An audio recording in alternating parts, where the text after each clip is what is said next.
नमस्कार साथियों, मैं विजय एक बार फिर से एनएस शिक्षा परिवार में स्वागत करता हूं। कैसे हो साथियों? उम्मीद करता हूं बहुत ही शानदार होंगे और आपकी पढ़ाई बहुत अच्छे तरीके से चल रही होगी। साथियों, आज का हमारा नया टॉपिक है अलंकार और हम हेडिंग बनाएंगे क्या? अलंकार। अलंकार पढ़ेंगे। अलंकार क्या होता है? आभूषण होता है।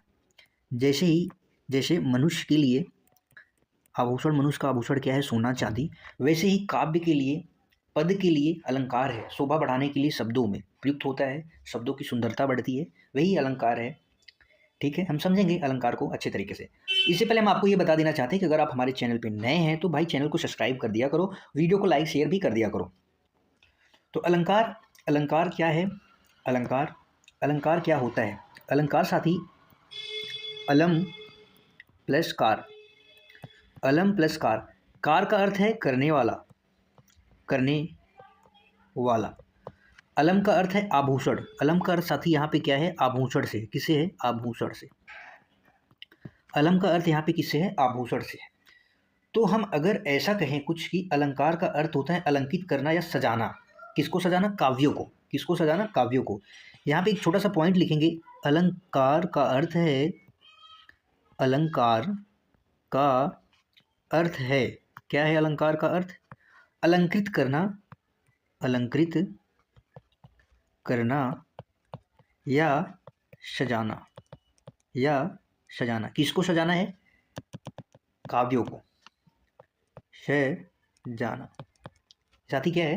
अलंकार है। हम अगर साथ ही बात करें इसकी डिफिनीशन की तो अगले पेज पे लिखेंगे अलंकार क्या होता है। अलंकार,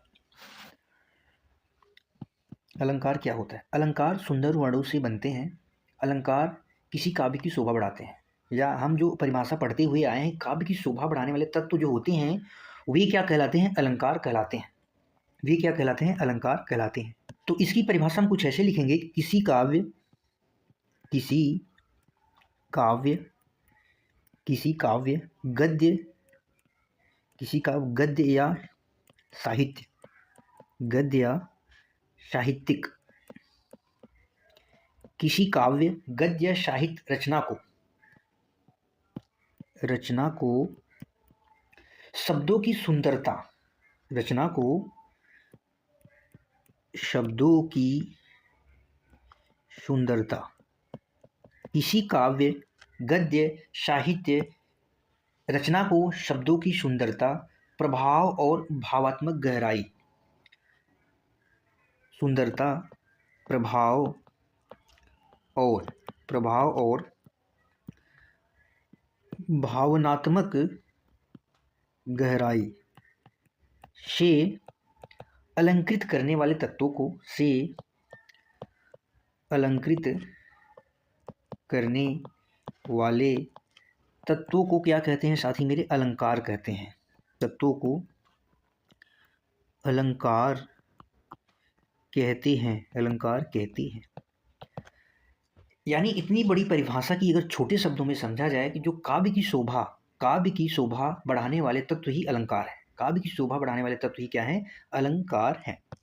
आप समझेंगे वो काव्य गद्य के होंगे, साहित्य रचनाओं के हो सकते हैं, शब्दों की सुंदरता, प्रभाव, भावात्मक गहराई, ये सब क्या है? अलंकार ही ये सब करते हैं काव्यों में। आप यहाँ पे लिख सकते हैं अलंकार किसी काव्य की शोभा बढ़ाते हैं। अलंकार किसी काव्य की, किसी काव्य में कविता की, काव्य की शोभा बढ़ाती हैं, शोभा बढ़ाती हैं। साथ ही मेरे अगर हम अलंकार की उत्पत्ति की बात करें, अगर अलंकार की उत्पत्ति की बात करें तो अलंकार शब्द का सबसे पहले प्रयोग, अलंकार शब्द का सबसे पहले प्रयोग, अलंकार शब्द का सबसे पहले प्रयोग संस्कृत के विद्वान साथी मेरे, संस्कृत के विद्वान आचार्य भामह ने किया था। किसने किया था? संस्कृत के विद्वान आचार्य भामह ने किया था। याद रखेंगे थोड़ा सा, इतना इसका इतिहास याद रखेंगे, ठीक है? आचार्य भामह ने किया था। और एक पॉइंट और लिखेंगे साथी, क्या है वो पॉइंट? अलंकार काव्य का अनिवार्य गुण है। अलंकार काव्य का अनिवार्य गुण है। अनिवार्य गुण है। ये किसने कहा था? केशव दास जी ने कहा था। केशव दास जी ने कहा। केशव दास जी ने कहा था कि अलंकार काव्य का अनिवार्य गुण है। अलंकार शब्द का सबसे पहले प्रयोग संस्कृत के विद्वान आचार्य भामा ने किया था। ठीक है साथी। अब हम अगली हेडिंग क्या बनाएंगे? अलंकार के भेद। अलंकार के भेद। अलंकार के टोटल कितने भेद होते हैं साथी मेरे? अलंकार के कुल 2 भेद होते हैं। अलंकार के 2 भेद होते हैं। नंबर 1 पे आएगा शब्दालंकार। शब्दालंकार। नंबर 2 साथी हो जाएगा अर्थालंकार। अर्थालंकार। अगर यहीं पे आपसे पूछा जाए अलंकार के कुल भेद कितने होते हैं? अलंकार के कुल भेद कितने होते हैं? कुल भेद कितने होते हैं? 3 भेद होते हैं। कौन कौन से होते हैं? नंबर 1 सबसे पहला क्या होता है? शब्दालंकार। नंबर 2 अर्थालंकार। यहाँ पे नंबर जो तीसरा है साथी क्या हो जाएगा? उभयालंकार हो जाएगा, याद रखें। 3 भेद होते हैं। तो आज की सबसे पहली हेडिंग बनाएंगे क्या? शब्दालंकार। नंबर 1 क्या होगा साथी मेरे? पहला शब्दालंकार। शब्दालंकार साथी क्या होता है? शब्दों के द्वारा, यहाँ पे वाक्य में शब्दों के कारण जो चमत्कार उत्पन्न होता है, आभूषित होता है। चमत्कार यानी आभूषित पैदा होता है, वही क्या है? शब्दालंकार है। छोटी सी परिभाषा लिख लेंगे कि वाक्य में शब्दों के माध्यम से, शब्दों के कारण जो चमत्कार उत्पन्न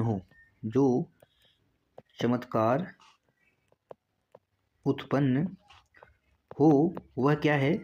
वह शब्दालंकार है। वह क्या है? शब्दालंकार है। शब्दालंकार के भेद अगली हेडिंग बनाएंगे इसी में क्या? शब्दालंकार के भेद। कितने भेद होते हैं? 5 भेद। कितने भेद टोटल? 5 भेद होते हैं। नंबर 1 अनुप्रास अलंकार। अनुप्रास शब्दालंकार। नंबर 2 साथी मेरे, नंबर 2 हो जाएगा यमक अलंकार।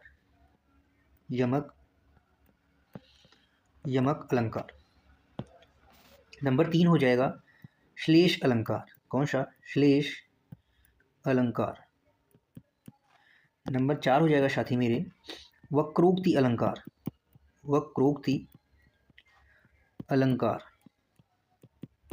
नंबर 5 हो जाएगा वीप्सा अलंकार। शब्दालंकार के भेद की हमारी पहली हेडिंग क्या होगी? अनुप्रास अलंकार। हमें वही बनाना है। पहली हेडिंग क्या है? शब्दालंकार के भेद की अनुप्रास अलंकार। साथी अनुप्रास अलंकार क्या होता है? जब किसी पंक्ति में कोई ध्वनि या वर्ण बार बार आए। छोटी सी परिभाषा लिखेंगे। जब किसी पंक्ति में कोई ध्वनि या वर्ण बार बार आए तो वहाँ पे क्या होता है साथी मेरे? अनुप्रास अलंकार होता है। कौन सा अलंकार होता है? अनुप्रास अलंकार। आप या ऐसे भी कह सकते हैं, जब एक ही वर्णों की आवृत्ति हो किसी पंक्ति में, जब एक ही वर्ण की आवृत्ति बार बार हो। कैसे हो? बार बार हो, वहाँ पे साथी मेरे क्या होता है? अनुप्रास अलंकार होता है। कौन सा अलंकार होता है? अनुप्रास अलंकार होता है। कैसे होता है? एग्जाम्पल देखेंगे, उदाहरण लिखेंगे। जैसे सेवक सचिव सुमंत बुलाए। सेवक सचिव सुमंत बुलाए। आप यहाँ पे देखेंगे साथी, क्या देखेंगे, यहाँ पे स वर्णों की आवृत्ति हुई है, कितने टाइम्स हुई है, 3 बार हुई है। यहाँ पे जो स वर्ण है वो अधिक, एक से अधिक बार आए हैं, इसलिए यहाँ पे कौन सा अलंकार होता है, अनुप्रास अलंकार होता है। कौन सा अलंकार होता है, अनुप्रास अलंकार होता है। और उदाहरण लिखेंगे जैसे रघुपति राघव राजा राम, रघुपति राघव राघव राजा राम, रघुपति राघव राजा राम। यहाँ पे आप देखेंगे साथी र वर्ड की आवृत्ति हो रही, र र र र र, सभी शब्दों में र वर्ड की आवृत्ति हो रही, तो कौन सा अलंकार है, अनुप्रास अलंकार है। चरर मरर खुल गए अरर, चरर मरर खुल गए अरर, खुल गए अरर अरर। यहाँ पे आप साथी देखेंगे चरर ररर ररर ररर की आवृत्ति हो, र की आवृत्ति हो रही, र की आवृत्ति हो रही, इसलिए यहाँ पे क्या है, अनुप्रास अलंकार है। ऐसे ही यहाँ पे देखेंगे चारु चंद्र की चंचल किरणें, चारु चंद्र की चंचल किरणें खेल रही थी जल थल में, खेल रही जल थल में। यहाँ पे आप देखेंगे साथी चवड़ की आवृत्ति हुई है, चवड़ की आवृत्ति हुई है, यहाँ पे क्या हो जाएगा, अनुप्रास अलंकार हो जाएगा। एक उदाहरण और लिख लेंगे जैसे तरनी तरुजा तट्टमाल तरुअर बहु छाए, तरनी तनुजा तटतमाल, तरनी तरुजा तटतमाल तरुअर बहु छाए। आप यहाँ पे देखेंगे त वर्णों की आवृत्ति हो रही है, इसलिए यहाँ पे क्या है, अनुप्रास अलंकार है। कौन सा अलंकार है, अनुप्रास अलंकार है। ठीक है साथी, अगली हेडिंग बनाएंगे अनुप्रास अलंकार की भेद। अनुप्रास अलंकार की भेद, अनुप्रास अलंकार की भेद। अनुप्रास अलंकार की भेद वर्णानुसार अगर हम बात करें, वर्णानुसार और एक होता है शब्दानुसार। अनुप्रास अलंकार के भेद साथी मेरे शब्दानुसार केवल एक भेद होते हैं। कितने भेद होते हैं, केवल एक भेद होते हैं। कौन सा हो जाएगा, लाटानुप्रास अलंकार, लाटानुप्रास अलंकार। और वर्णानुसार साथी कितने भेद हैं, 4 भेद हैं। इसमें पहला आ जाएगा छेकानुप्रास अलंकार, छेकानुप्रास अलंकार, छेकानुप्रास अलंकार। नंबर 2 हो जाएगा श्रुत्यानुप्रास अलंकार, श्रुत्यानुप्रास अलंकार। तीसरा हो जाएगा साथी वृत्त्यानुप्रास अलंकार, वृत्त्यानुप्रास अलंकार। चौथा हो जाएगा अंत्यानुप्रास अलंकार, अंत्यानुप्रास अलंकार। कितने भेद हो जाएंगे, वर्णानुसार 4 भेद, शब्दानुसार 1 भेद, याद रखेंगे। और अनुप्रास अलंकार की हम पहली हेडिंग क्या बना लेंगे, छेकानुप्रास अलंकार, छेकानुप्रास अलंकार बनाएंगे साथी। पहली हेडिंग छेकानुप्रास अलंकार, छेकानुप्रास अलंकार। छेकानुप्रास में साथी क्या होता है, एक वर्ण 2 बार आए चाहे लगातार आए, एक वर्ण, सिंपल सी परिभाषा लिख लेंगे, एक वर्ण 2 बार आए चाहे लगातार आए,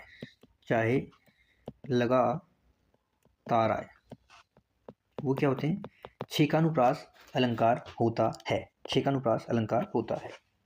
जैसे उदाहरण लिखेंगे, जैसे कानन कठिन भयंकर भारी, कानन कठिन भयंकर भारी। यहाँ पे आप देखेंगे क वर्ण आया है। ऐसे ही लिख लेंगे वचन विनीत मधुर रघुवर के, वचन विनीत मधुर रघुवर के, वचन विनीत मधुर रघुवर के। एक एग्जाम्पल और लिख लेंगे इसमें, रीझी रीझी रहसी रहसी हंसी हंस उठे। रीझी रीझी रीझी रीझी रहसी रहसी रहसी रहसी हंसी हंसी उठे। हंसी हंसी उठे। यहाँ पे देखेंगे शब्दों में र झ र की वर्ण की आवृत्ति हुई है, ह की आवृत्ति हुई है। साथ ही यहाँ पे क्या हो जाएगा, छेकानुप्रास अलंकार हो जाएगा। कौन सा अलंकार, छेकानुप्रास अलंकार हो जाएगा। दूसरी भेद बनाएंगे अनुप्रास अलंकार का। दूसरा क्या भेद था, श्रुत्यानुप्रास अलंकार। श्रुत्यानुप्रास अलंकार, श्रुत्यानुप्रास अलंकार। श्रुत्यानुप्रास अलंकार ऐसे शब्द जिनका उच्चारण स्थान एक हो, सुनने में एक जैसे, उच्चारण स्थान के सुनने में एक जैसे हो। ऐसे शब्द जिनका उच्चारण स्थान एक हो, वो क्या होंगे, श्रुत्यानुप्रास अलंकार हो जाएंगे। जैसे उदाहरण लिखेंगे, ता दीन दान दीन धान धानी। अजीबोगरीब एग्जाम्पल है। ता दीन दान, दीन है धन धानी, दीन धन धानी। यहाँ पे देखेंगे त द, यानी त वर्णों की ही वर्ण है, त वर्ग के वर्णों के ही वर्ण है। एक प्रसिद्ध जो अक्सर एग्जामों में पूछा जाता है क्या है, दिनांत था थे, दिनांत डूबते। दिनांत था थे दिनांत डूबते। यहाँ पे साथ ही आप देखेंगे द वर्ड की आवृत्ति, त वर्ग की भी इसमें वर्ण आया, त द थ द ध न, थ द ध द ध न, ये सब क्या है, एक ही वर्ण की आवृत्ति है। इसलिए यहाँ पे क्या हो जाएगा साथी, श्रुत्यानुप्रास अलंकार हो जाएगा। अगली हेडिंग बनाएंगे वृत्यानुप्रास अलंकार। वृत्यानुप्रास अलंकार तीसरा क्या हो जाएगा, वृत्यानुप्रास अलंकार। साथ ही मेरे छेकानुप्रास अनुप्रास अलंकार के सभी उदाहरण, अनुप्रास अलंकार के सभी उदाहरण, अनुप्रास अलंकार के सभी उदाहरण क्या होंगे, वृत्यानुप्रास होंगे। सभी उदाहरण वृत्यानुप्रास होंगे, क्योंकि साथ ही इसमें भी क्या होता है, वर्णों की आवृत्ति होती है, वर्णों की आवृत्ति होती है। और छेकानुप्रास अलंकार के साथ ही छेकानुप्रास के उदाहरण ही क्या होते हैं, वृत्यानुप्रास होते हैं, वृत्यानुप्रास होते हैं। ठीक है साथी। और ज़्यादा मान्यता किसकी रहेगी, अगर दोनों ऑप्शन में हमें देखने को मिलता है छेकानुप्रास वृत्यानुप्रास, तो वृत्यानुप्रास की ज़्यादा मान्यता होगी ऑप्शन के अकॉर्डिंग। जैसे एग्जाम्पल लिखेंगे, एक एग्जाम्पल लिख लेंगे, धीरे धीरे से मेरी जिंदगी में आना। एक गाना है, धीरे धीरे मेरी जिंदगी में आना, ध क्या है, वृत्यानुप्रास है। ठंडे ठंडे पानी से नहाना चाहिए, ठंडे पानी से नहाना चाहिए। यहाँ पे ठ ड आया है, इसलिए यहाँ पे क्या हो गया, वृत्यानुप्रास अलंकार हो गया है। ठीक है साथी, याद रखेंगे। जैसे आपको बताया कि छेकानुप्रास अलंकार क्या होता है, छेकानुप्रास जो अलंकार होते हैं, छेकानुप्रास अलंकार में आप देखेंगे एक वर्ण की आवृत्ति होगी, एक वर्ण एक से एक बार आए, दो बार आए, चाहे लगातार आए। आप देखेंगे रीझी र झ की आवृत्ति हो रही है, र श र है। यहाँ पे शब्दों की, वर्णों की, मतलब गैप में भी देखिए आवृत्ति हो जाएगी और वैसे भी आवृत्ति हो जाएगी, चाहे लगातार हो जाए, चाहे एक वर्ण एक शब्द के एक वर्ण में आए, तो भी क्या होगा, छेकानुप्रास अलंकार होगा। वैसे ही वृत्यानुप्रास का अलंकार का भी है। अगली हेडिंग बना लेंगे, चौथा क्या होगा, अंत्यानुप्रास अलंकार। अंत्यानुप्रास अलंकार। अंत्यानुप्रास अलंकार क्या होता है साथी? पंक्ति की अंतिम में पंक्ति के अंतिम में तुक मिलता है। पंक्ति के अंतिम में तुक मिलता है यानी बनता है, तुक मिलता है। जैसे आप देखेंगे, लगा दी किसी ने आकर आग, लगा दी किसने आकर आग, कहाँ था तू संशय के नाग, कहाँ था तू संशय के नाग। साथ ही आप यहाँ पे अंतिम में देखेंगे, अंत में क्या हो रहा है, आग और नाग का तुक मिल रहा है, तो ये क्या हो जाएगा, अंत्यानुप्रास अलंकार हो जाएगा। पहचानने के लिए आपको इससे बड़ी ट्रिक नहीं मिलेगी। पवन तनय शंकर ठहरन मंगल मूर्त रूप, राम लखन सीता सहित हृदय बसों सुरभूप। पर रूप भूप क्या है, आपस में मेल हो रहा है, ठीक है, याद रखेंगे। दोहा जैसे हो गए, दोहा इसमें आ जाते हैं। अगला बना लेंगे भेद पांचवा, जो है शब्दानुसार वाला, लाटानुप्रास अलंकार था। लाटानुप्रास अलंकार। साथ ही इसमें क्या होता है, पूरी पंक्ति पुनरावृत्ति होती है। पूरी पंक्ति क्या होती है, पुनरावृत्ति, यानी पूरी पंक्ति जो होती है, पूरी पंक्ति की आवृत्ति होती है, कैसे होती है, एग्जाम्पल के तौर पे आप समझ जाएंगे। रोको मत जाने दो उसे, रोको मत जाने दो, उसे रोको मत जाने दो। ऐसे ही उसे रोको मत जाने दो। आप यहाँ पे देखेंगे साथी, पूरी पंक्ति, उसे रोको, यहाँ पे अल्प विराम लगा है, यहाँ पे अल्प, उसे रोको मत जाने दो, इसका मतलब है उसे रोक लो, उसको मत जाने दो। उसे रोको मत यानी उसको रोको मत जाने दो। यहाँ पे आप देखेंगे पंक्ति की आवृत्ति हो रही है, लेकिन दोनों बार क्या है, मीन जो अर्थ है वो अलग अलग है। मांगी नाव न केवट आना, मांगी नाव न केवट आना। पूत कपूत क्यों धन संचय, ये लाटानुप्रास का उदाहरण है, याद रखें। अभी तक हमने क्या पढ़ा, एक बार फटाक से उसका रिवीजन करेंगे।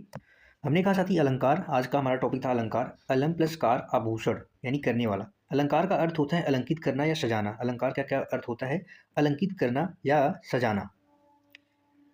इसके बाद हमने साथी देखा, हमने क्या देखा, किसी काव्य गद्य या साहित्य रचनाओं में शब्दों की सुंदरता, प्रभाव और भावात्मक गहराई अलंकित करने वाले तत्वों को क्या कहते हैं, अलंकार कहते हैं। इससे छोटी सी परिभाषा, अलंकार किसी काव्य की शोभा बढ़ाते हैं, यानी काव्य की जो शोभा बढ़ाते हैं वही क्या है, अलंकार है। इसके बाद साथी अलंकार शब्द का सबसे पहले प्रयोग संस्कृत के विद्वान आचार्य भामा ने किया था। अलंकार काव्य का अनिवार्य गुण है, किसने कहा था, केशवदास जी ने कहा था। थोड़ा सा इतिहास भी जानेंगे। इसके बाद साथी अलंकार के दो भेद होते हैं। कितने भेद होते हैं अलंकार के, दो भेद होते हैं, शब्दालंकार, अर्थालंकार। अलंकार के कुल भेद पूछा जाए तो तीन भेद होते हैं, शब्दालंकार, अर्थालंकार, उभय अलंकार। तो हमारी आज की पहली हेडिंग थी शब्दालंकार। शब्दालंकार में काव्य में वाक्यों में क्या होता है, चमत्कार उत्पन्न होता है शब्दों के कारण। शब्दालंकार के कुल 5 भेद होते हैं, अनुप्रास अलंकार, यमक अलंकार, श्लेष अलंकार, वक्रोक्ति अलंकार, विप्सा अलंकार। कितने भेद होते हैं अनुप्रास के, 5 भेद होते हैं। सामान्यतः हम 3 भेद पढ़ते हैं, लेकिन सामान्य कितने कुल भेद होते हैं, 5 भेद। अनुप्रास अलंकार, जब किसी पंक्ति में कोई ध्वनि बार बार आए, जब एक ही वर्ण की आवृत्ति हो, सेवक सचिव सुमंत बुलाए, सवर्ण की आवृत्ति हुई है, इसलिए यहाँ पे क्या है, अनुप्रास अलंकार है। रघुपति राघव राजा राम, चरर मरर खुल गए अरर अरर, चारुचंद की चंचल किरणें खेल रही थी जलथल में, तरन तरुजा टट्टमाल तरुअर बहुत छाए। इसके बाद साथी अनुप्रास अलंकार के हमने कहा भेद कितने होते, शब्दानुसार लाटानुप्रास 1 भेद होता है, वर्णानुसार 4 भेद, छेकानुप्रास, श्रुत्यानुप्रास, वृत्तानुप्रास, अंत्यानुप्रास। छेकानुप्रास और वृत्तानुप्रास के उदाहरण एक जैसे होते हैं, दोनों की डिफिनीशन एक जैसी है कि वर्णों की आवृत्ति दोनों में होती है। और अगर ज़्यादा मान्यता की हम बात करें तो दोनों अगर ऑप्शन में दिख जाएं तो ज़्यादा मान्यता वृत्तानुप्रास को दी जाएगी। इसके बाद साथी हमारा था छेकानुप्रास अलंकार, एक वर्ण की एक से अधिक बार आए, चाहे लगातार आए, एक वर्ण 2 बार आए, चाहे लगातार आए, कानन कठिन भयंकर भारी, वचन विनीत मधुर, रघुवर के रिझी रहसी हंसी उठे। इसके बाद साथी क्या है, श्रुत्यानुप्रास अलंकार, ऐसे शब्द जिनका उच्चारण स्थान एक हो, दिन थान, ता दिन दान, दीन धन दानी, दीनांत था थे, दीनांत डूबते। क्या उच्चारण स्थान यहाँ पे द सभी द वर्ग के व्यंजन की आवृत्ति हो, एक ही वर्ग के व्यंजन की आवृत्ति हो, वहाँ पे श्रुत्यानुप्रास अलंकार होता है, आप ऐसा भी कह सकते हैं। इसके बाद साथ ही हमारा क्या था, वृत्यानुप्रास अलंकार। अनुप्रास अलंकार के सभी उदाहरण क्या होते हैं, वृत्यानुप्रास अलंकार, इसमें भी वर्णों की आवृत्ति होती है, छेकानुप्रास वृत्यानुप्रास एक जैसी होती हैं, ठंडे ठंडे पानी से जैसे नहाना चाहिए। एक उदाहरण है छेकानुप्रास अलंकार का, जो रिझी रिझी ऋषि ऋषि है, वहाँ पे शब्द देखेंगे, शब्द में आवृत्ति हुई है, वहाँ पे छेकानुप्रास अलंकार होगा। इसके बाद अंत्यानुप्रास अलंकार, पंक्ति के अंतिम में इसका क्या होता है, तुक मिलता है, लगा दी किसने आकर आग, कहाँ था तू, संशय की नाग। यहाँ पे आग और नाग में देखेंगे अंतिम जो तुक है वर्ड का वो मिलता है। इसके बाद लाटानुप्रास अलंकार, पूरी पंक्ति की आवृत्ति होगी, उसे रोको मत, जाने दो, उसे रोको मत, जाने दो, उसे रोको मत। पूत कपूत त्रिकोधन संचय, पूत सपूत त्रिकोधन संचय लाटानुप्रास अलंकार का उदाहरण है, याद रखेंगे। शब्दालंकार का दूसरा जो भेद है साथी, यमक अलंकार, तो वही अपनी हेडिंग बनाएंगे, यमक अलंकार, यमक अलंकार। शब्दालंकार का साथी मेरे दूसरा भेद है ये।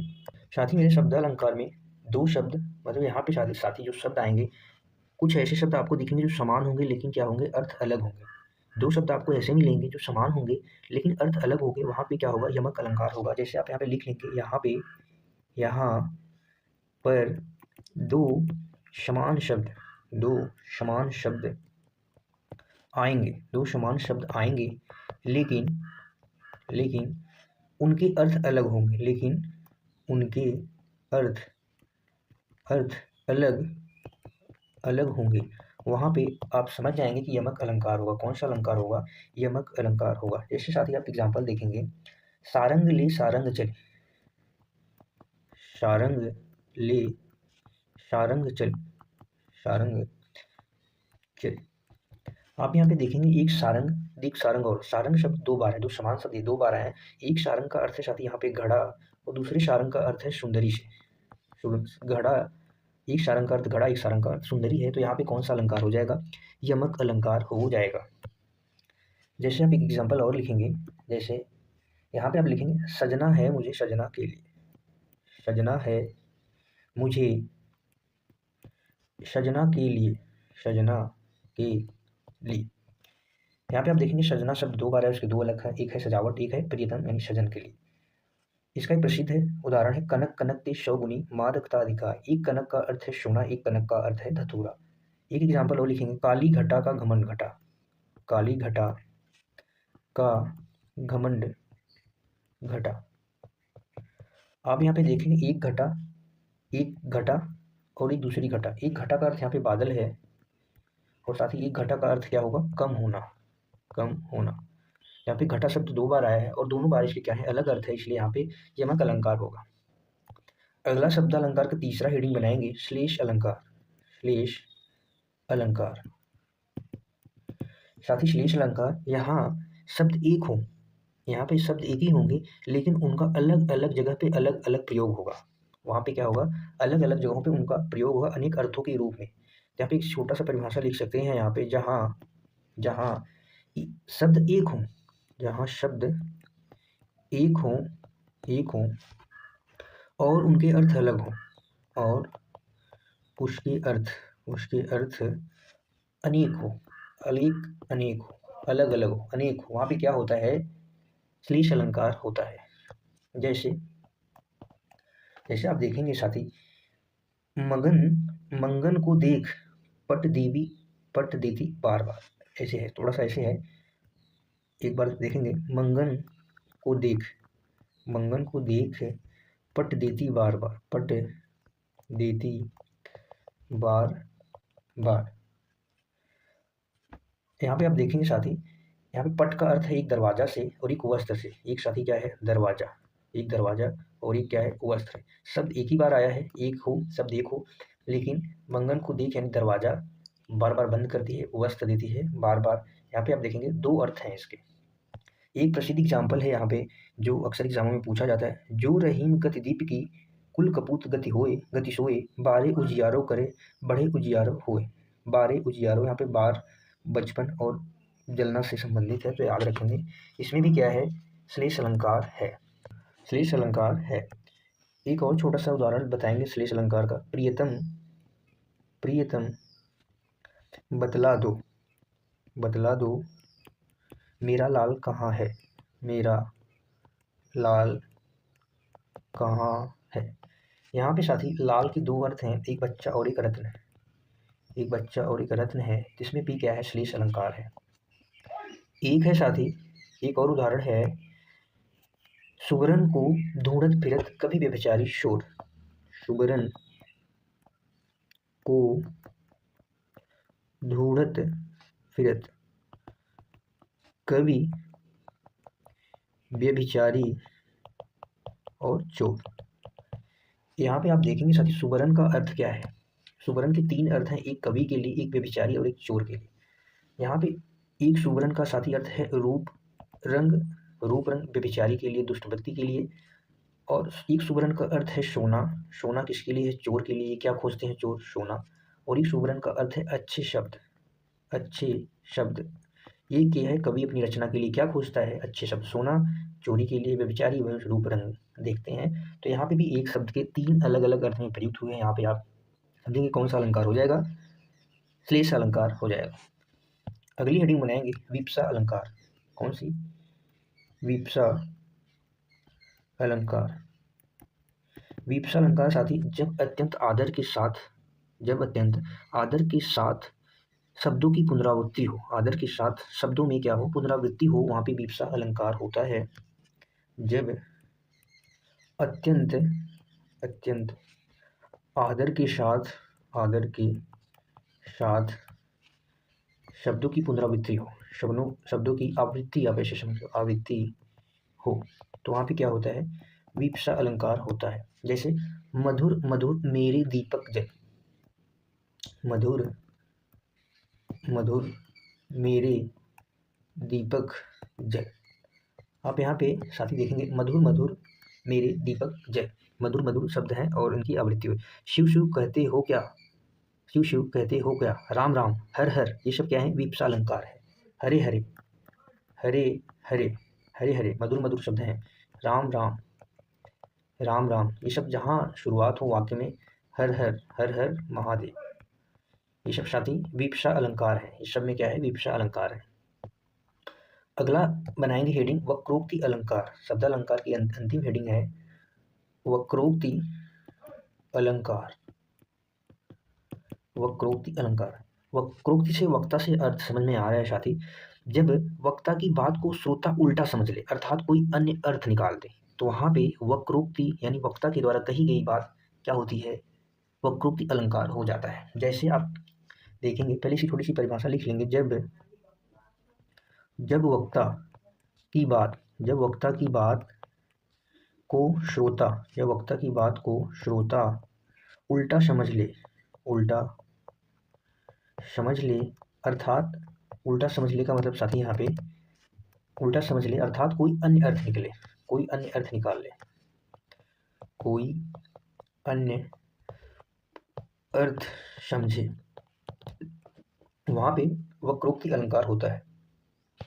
जैसे जैसे कौन द्वार पर, कौन द्वार पर, कौन द्वार पर, क्वेश्चन मार्क है, राधे में हरि, राधे में हरि, भगवान श्री कृष्ण जी राधा मैया से कह रहे हैं, ठीक है। कौन द्वार पर, राधे में हरि, क्या वानर का यहाँ काम, क्या वानर का यहाँ काम। आप साथी यहाँ पे देखेंगे इस वाक्य में हरि, हरि के दो अर्थ हैं। एक भगवान श्री कृष्ण से, भगवान श्री कृष्ण कह रहे हैं कि द्वार पे कौन है, राधा मैया कह रहे हैं, तो कृष्ण जी कह रहे राधे में हरि, यानी मैं कृष्ण जी। एक हरि का मतलब वो क्या समझ लेती हैं, बंदर, एक हरि को बंदर भी कहते हैं। यहाँ वानर का क्या काम है, इसमें भी क्या है, कौन द्वार पर, तो श्री कृष्ण जी कहते हैं राधे में हरि, और राधा मैया वानर समझ लेती हैं, उल्टा समझ लेती हैं, और वहाँ पे साथी क्या हो जाता है, वक्रोक्ति अलंकार हो जाता है। ऐसे ही एक और है, रुको मत जाओ, रुको, रुको मत जाओ, और ऐसे ही रुको, रुको मत जाओ, रुको मत जाओ। आप यहाँ पे साथी देखेंगे रुको मत जाओ, यहाँ पे आप देखेंगे साथी दोनों का अलग अलग अर्थ है। हमने कहा रुको मत जाओ, यहाँ पे रुको, रुको के बाद कामा लगे, रुको मत जाओ। आप क्या समझ रहे हो, क्या मुझे रोका जा रहा है या बोला जा रहा है कि मत जाओ? और आप एक बार ऐसा समझो, रुको मत जाओ, इसका मतलब आप रुको मत और जाओ मत। आपके आपके लिए ये बात कहा जा रहा है, आप ये समझ ले रहे हो, यहाँ पे क्या समझ रहे हो, उल्टा समझ रहे हो। इसलिए इसमें भी क्या है, वक्रोक्ति अलंकार है, वक्रोक्ति अलंकार है, याद रखेंगे। और कौन सा अलंकार है साथी, वक्रोक्ति अलंकार है। इसका एक प्रसिद्ध उदाहरण और है, कौन तुम मैं घनश्याम तो बरसों बीत जाए, तो बरसों बीत जाए। यहाँ पे घनश्याम का अर्थ साथी कृष्ण से है और समझा क्या गया है, काले बादल से। समझा क्या गया है साथी, काले बादल से। यहाँ पे भी वक्रोक्ति अलंकार है, याद रखेंगे। ठीक है साथी। इसके बाद साथी हमारा अलंकार जो था शब्दालंकार, और हमारी अगली क्या हेडिंग होने वाली है, शब्दालंकार के बाद अर्थालंकार। अर्थालंकार हमने आज क्या क्या पढ़ा, एक बार रिवाइज कर लेंगे। हमने कहा आज हमारी शब्दालंकार की जो दूसरी हेडिंग थी, हमने उसके बारे में डिस्कस किया, उसके बारे में पढ़ा है। तो वो क्या है, अयमक अलंकार। यहाँ पर दो समान शब्द आएंगे लेकिन अर्थ क्या होगा, अलग अलग होगा। सारंग सारंग चल, एक सारंग गड़ा, एक सारंग क्या है, सुंदरी। यमक अलंकार दूसरा भेद है शब्दालंकार का। उसके बाद उसका एग्जाम्पल है सजना है मुझे सजना के लिए, काली घटा का गमन, घटा घटा का अर्थ बादल, एक घटा का अर्थ कम होना, एक घटा का अर्थ क्या हो, कम होना, यानी घमंड का कम होना। तीसरा भेद शब्दालंकार का श्लेष अलंकार, जहाँ एक शब्द हो और उनके अनेक अर्थ हों। जैसे मगन को देख पट देती बार बार, पट्या का अर्थ दरवाजा और वस्त्र भी होता है। इसके बाद साथ ही एक और एग्जाम्पल था, सुबरन को खोजत फिरत कभी व्यभिचारी चोर। यहाँ पे सुबरन का अर्थ रूप, रंग और सोना के लिए है। प्रियतम बतला दो मेरे लाल कहाँ है, लाल का अर्थ बच्चा औरत दोनों से है। ठीक है साथी। इसका एक एग्जाम्पल और बहुत प्रसिद्ध है, रहीमन पानी राखे बिन पानी सब सून, पानी गए नौकरी मोती मानुष सून। यहाँ पे मोती मानुष सून के लिए पानी का अलग अलग अर्थ है। वीप्सालंकार। इसके बाद हमारा अगला हेडिंग था वीप्सालंकार, जब अत्यंत आदर के साथ शब्दों की आवृत्ति हो, हरे हरे राम राम, हर हर महादेव, मधुर मधुर मेरे दीपक जल। यहाँ पे कौन सा अलंकार है, वीप्सालंकार है। इसके बाद साथी वक्रोक्ति अलंकार, जब वक्ता की बात को सोता उल्टा समझ ले, अत्यंत कोई अर्थ समझ निकाले, तो वहाँ पे क्या होता है, वक्रोक्ति अलंकार होता है। कौन द्वार पर, राधे में हरि, क्या वानर का यहाँ काम, मैया यहाँ पे हरि जी को बंदर समझ लेती हैं जबकि वो रहते हैं कृष्ण जी। इसके बाद रुको मत जाओ, रुको मत जाओ। आपने सोचा कि वो रोक नहीं रहे हैं, मुझे जाने के लिए कह रहे हैं, लेकिन उसको रुकने के लिए कह रहे हैं, आपको जाने के लिए नहीं कह रहे हैं, आपने उल्टा समझ लिया। ठीक है साथी। तो अर्थालंकार हमारी हेडिंग है, अर्थालंकार के बारे में थोड़ा सा लिखेंगे। अर्थालंकार साथ ही शब्दालंकार हमारा पहला भेद था, जहाँ शब्दों के द्वारा काव्यों में चमत्कार उत्पन्न हो रहा था, या आप ऐसा कह सकते हैं कि जो शब्द के माध्यम से चमत्कार उत्पन्न हो वहाँ पे शब्द अलंकार, और इसका अपोजिट हो जाएगा जहाँ अर्थ के द्वारा। शब्द में परिभाषा लिखेंगे, शब्द के अर्थ के आधार पर चमत्कार उत्पन्न होता है, चमत्कार उत्पन्न होता है। आप ऐसा भी कह सकते हैं कि जिस काव्य में अर्थों के माध्यम से चमत्कार उत्पन्न हो, जिस काव्य में अर्थों के द्वारा चमत्कार उत्पन्न हो साथी, वहाँ पे क्या होता है, अर्थालंकार होता है, याद रखेंगे। अर्थालंकार के भेद में पहले हमें अगली हेडिंग बनाएंगे उपमा अलंकार। अर्थालंकार का पहला जो भेद है बनाएंगे क्या, उपमा अलंकार। उपमा अलंकार साथी, इसका अर्थ है, उपमा का अर्थ होता है तुलना। इसका क्या अर्थ होता है, अगर हम अर्थ की बात करें तो उपमा का अर्थ होता है तुलना करना, तुलना। छोटी सी परिभाषा लिखेंगे इसकी, कि वह अलंकार जिसमें उपमेय की तुलना उपमान से की जाए। वह अलंकार जिसमें उपमेय, अभी हम समझेंगे उपमेय और उपमान क्या है। उपमेय की तुलना उपमान से की जाए, वहाँ पे साथी क्या होता है, उपमा अलंकार होता है। हमने तुलना की बात की, उपमेय और उपमान। उपमा अलंकार के साथी कितने अंग होते हैं, कितने अंग की अगर हम बात करें, अंग तो टोटल कितने अंग होते हैं, 4 अंग होते हैं। उपमा अलंकार के कितने अंग होते हैं, टोटल 4, जिसमें सबसे पहला आता है उपमेय। सबसे पहले क्या आता है, उपमेय। नंबर 2 पे साथी आता है उपमान। नंबर तीसरा हो जाएगा वाचक शब्द। नंबर चौथा साथी हो जाएगा समान धर्म।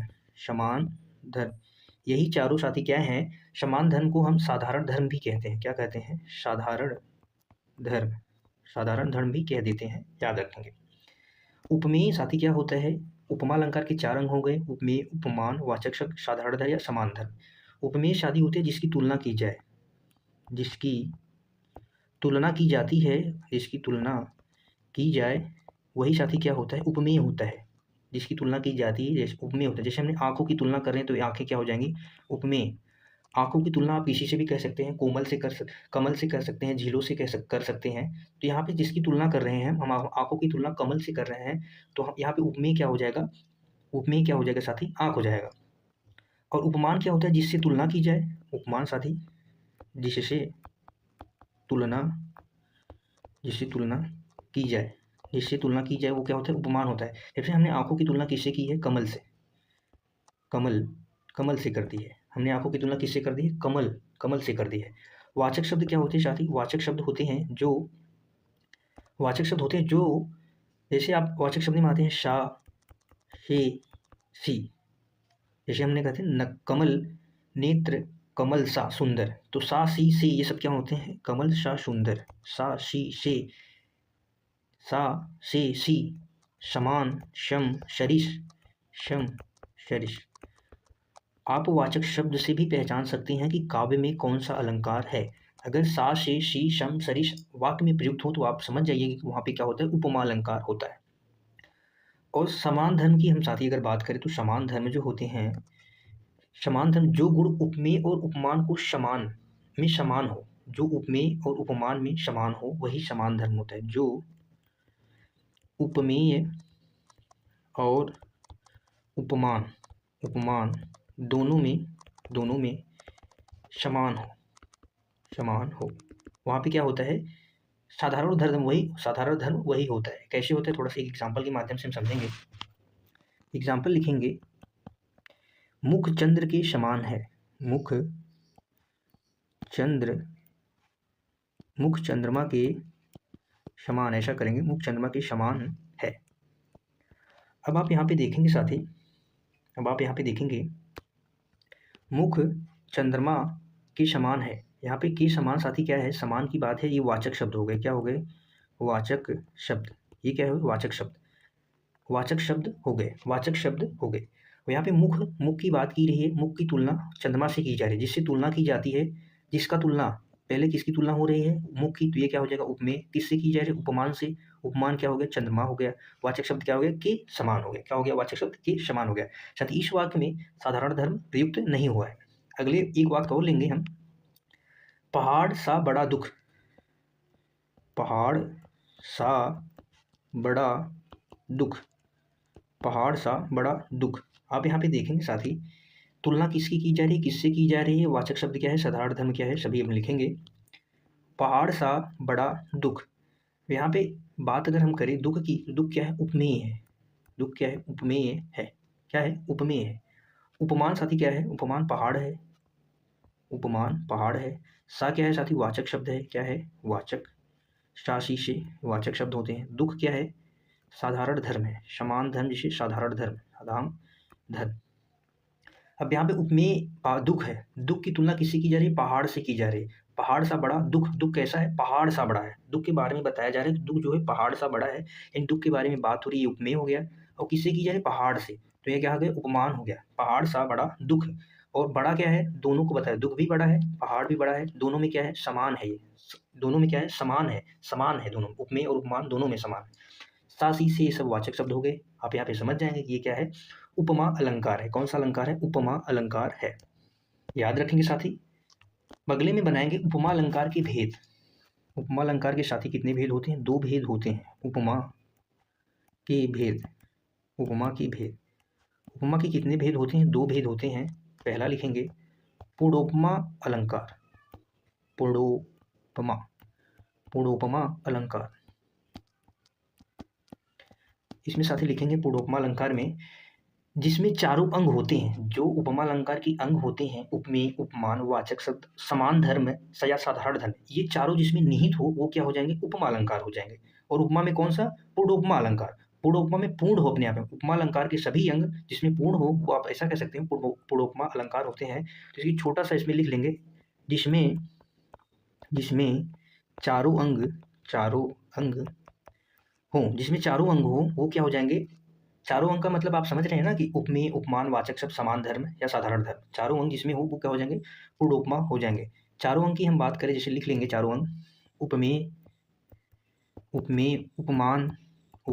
उपमान, वाचक शब्द, साधारण धर्म, ये क्या है साथी, ये सभी अंग हैं, उपमा अलंकार के अंग हैं, याद रखेंगे। एग्जाम्पल लिखेंगे, जैसे आप लिखेंगे, जैसे राम सीता से सुंदर हैं, राम सीता से सुंदर हैं।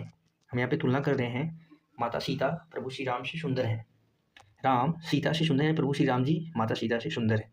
आप यहाँ पे देखेंगे साथी, हम किसकी तुलना कर रहे हैं, राम जी की तुलना कर रहे हैं। ये क्या हो गए, उपमेय हो गए।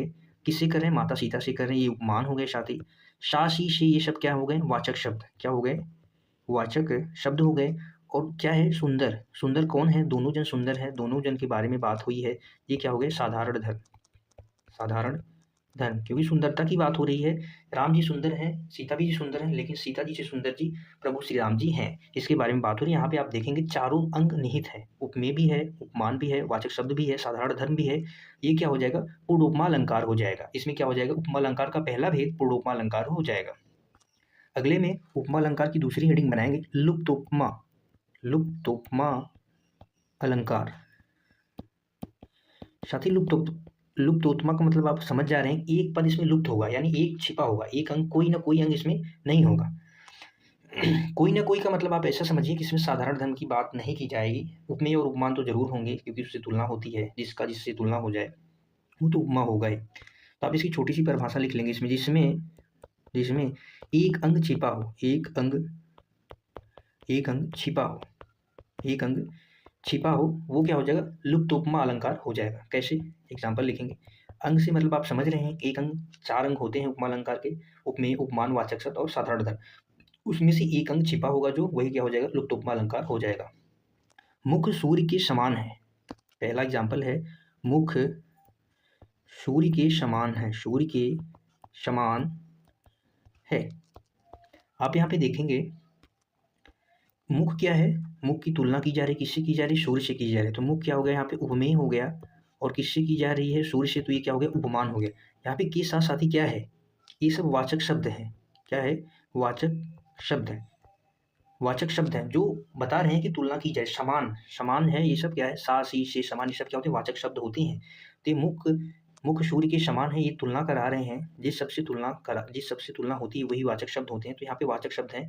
यहाँ पे साथी जो साधारण धर्म या जिसे हम समान धर्म भी कहते हैं, ये क्या है, इसमें नहीं है, साधारण धर्म नहीं है, इसलिए क्या हो जाएगा, लुप्तोपमा अलंकार हो जाएगा। क्या हो जाएगा, लुप्तोपमा अलंकार हो जाएगा।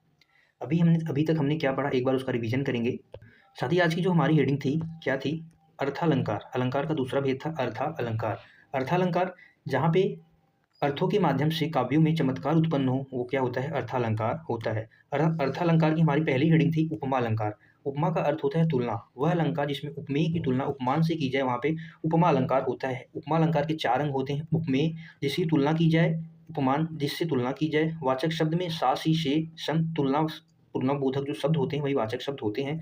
साधारण धर्म जो उपमेय और उपमान के दोनों में क्या हो, समान हो, दोनों की समानता हो, वही क्या होते हैं, समान धर्म होते हैं। इसके बाद पहला हमारा जो उदाहरण था, मुख चंद्रमा के समान है। यहाँ पे मुख की तुलना किससे की जा रही, चंद्रमा से, तो चंद्रमा उपमान हो गया, मुख उपमेय हो गया। के समान क्या है, वाचक शब्द है। पहाड़ सा बड़ा दुख की तुलना पहाड़ से की जा रही है, यहाँ पे उपमेय और उपमान क्या हो गया, पहाड़ हो गया, सा वाचक शब्द हो गया, बड़ा क्या है, समान धर्म हो गया।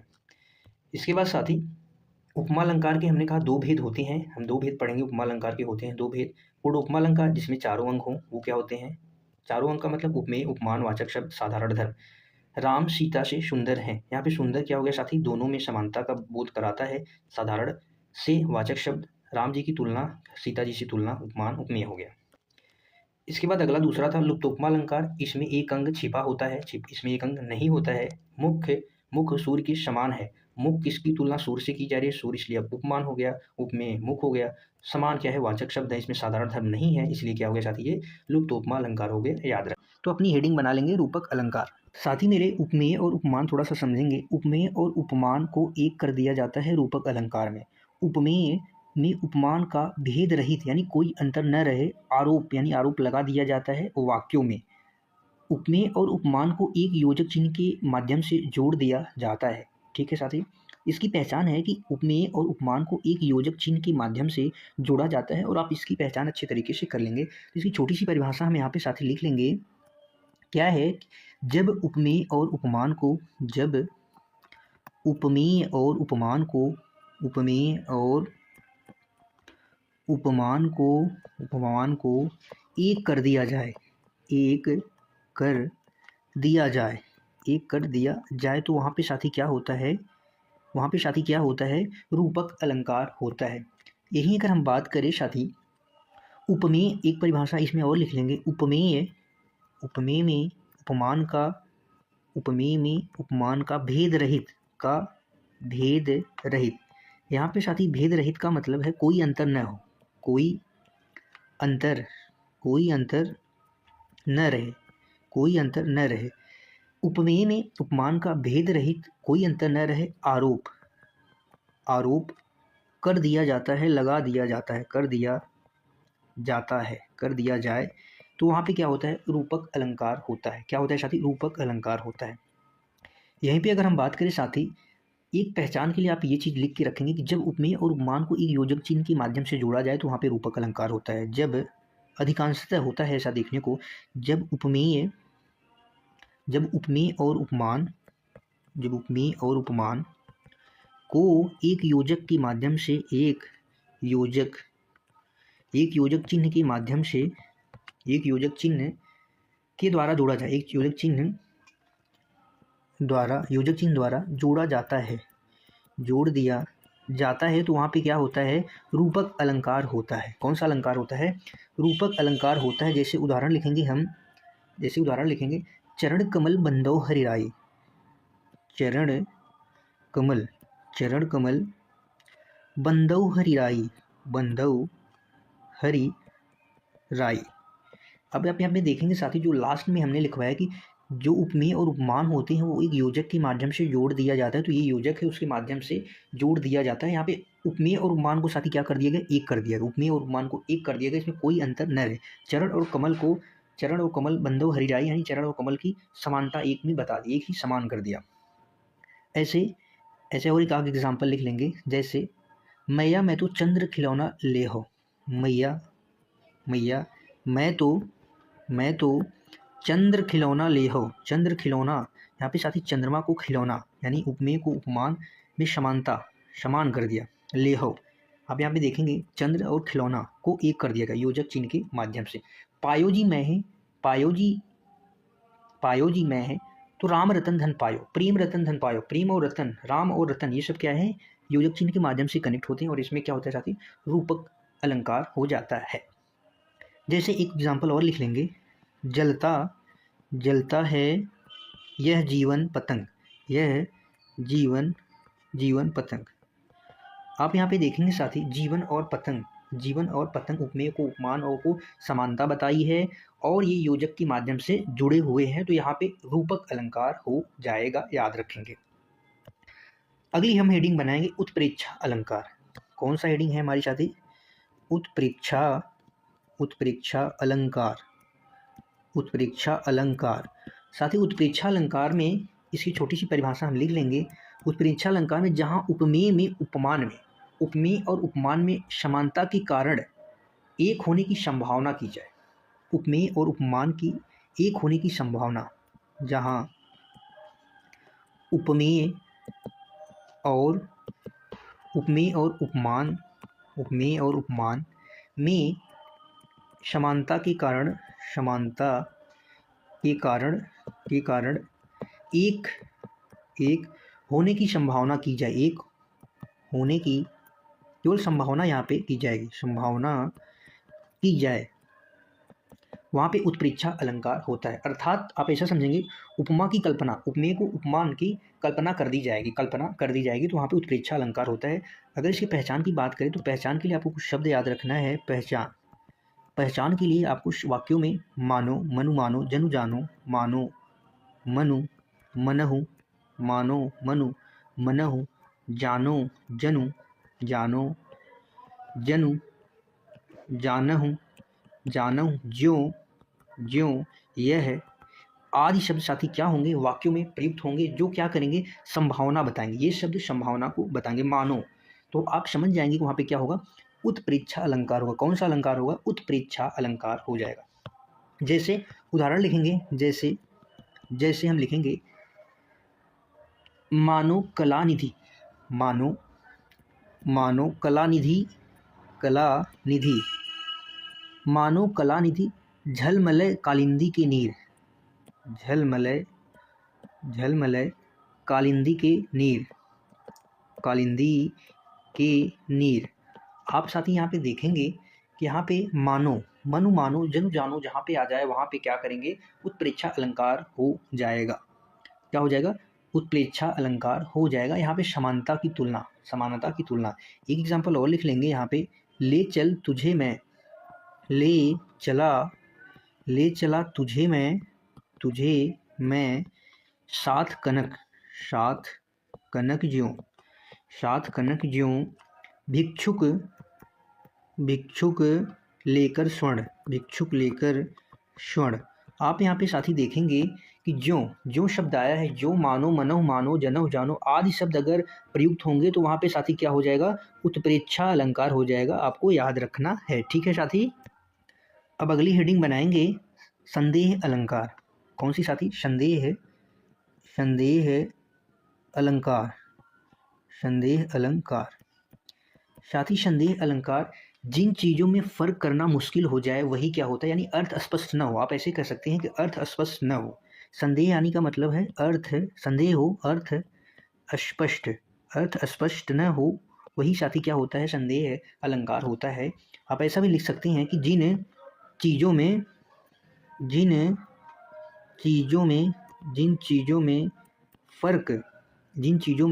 फर्क करना क्या हो जाए, मुश्किल हो जाए, फर्क करना मुश्किल हो जाए, वहाँ पे क्या होता है, संदेह अलंकार होता है। क्या होता है, संदेह अलंकार होता है। आप अगर पहचान की बात करें तो पहचान के लिए आप कुछ शब्द याद रखेंगे जो वाक्यों में प्रयुक्त होते हैं, जिसमें साथी या अथवा, किवा आदि शब्द क्या होते हैं, वाक्यों में प्रयुक्त होते हैं। कैसे, एग्जाम्पल लिखेंगे, जैसे विरह है या वरदान, विरह है या वरदान। आप यहाँ पे देखेंगे या, पहले तो पहचान का शब्द आपको याद रखना है, या ये सब क्या है, और आपको विरह है या वरदान, यानी आप अर्थ स्पष्ट नहीं हो रहा है, विरह है या वरदान, यहाँ पे संदेह हो रहा है, संदेह अलंकार हो गया। जैसे एक उदाहरण है बहुत, सारी बीच नारी है कि नारी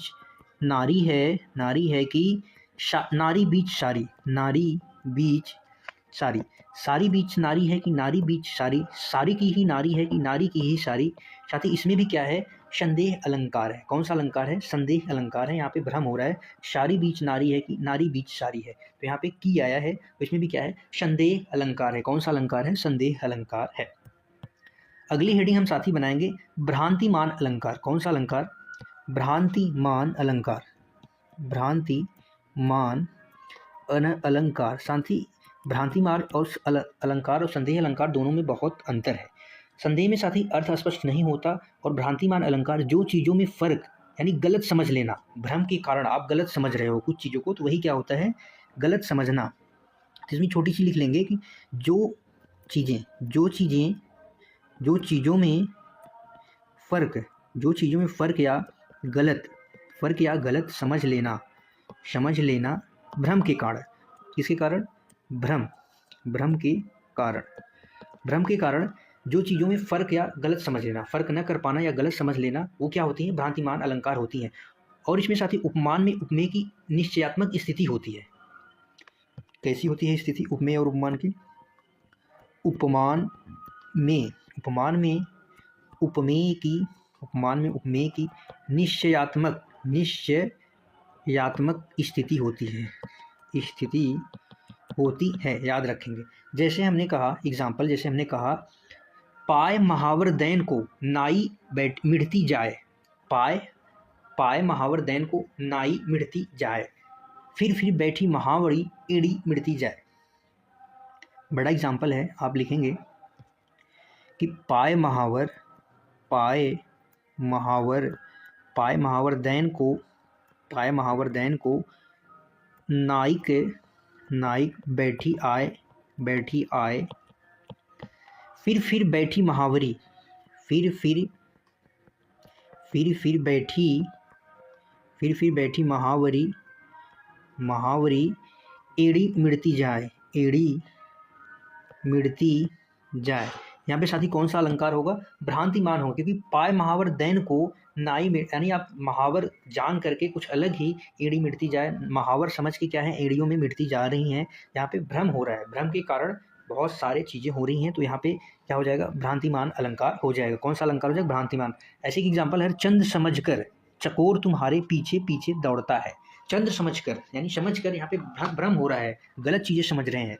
चंद्र समझकर चकोर तुम्हारे पीछे पीछे दौड़ता है, इस सब में क्या है?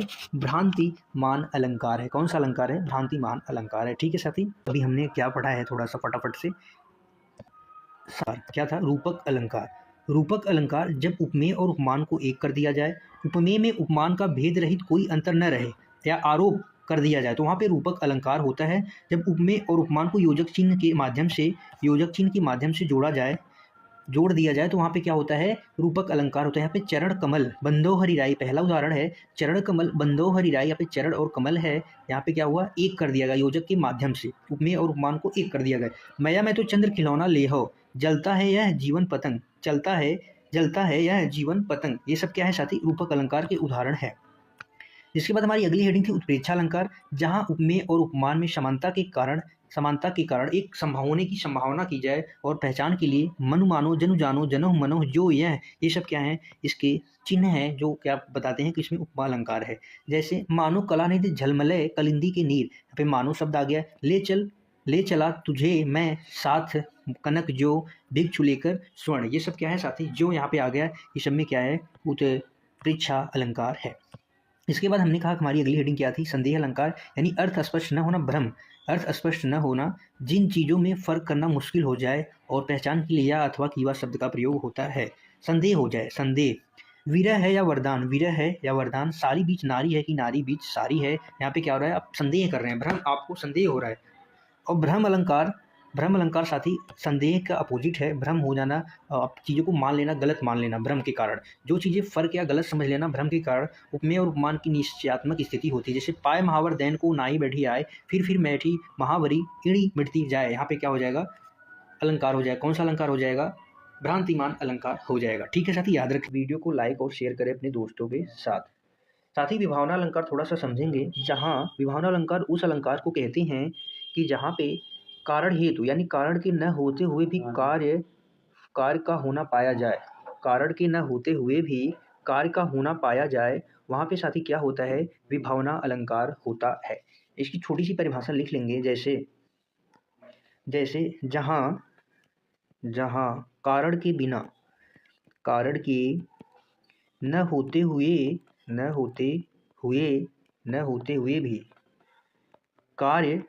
हुए भी कार्य का होना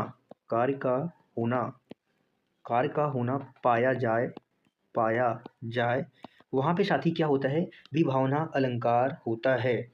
विभावना अलंकार होता है। कैसे होता है? जैसे एग्जाम्पल लिखेंगे, जैसे बिनु घनश्याम धाम ब्रजमंडल ऐसो, लिखेंगे बिनु घनश्याम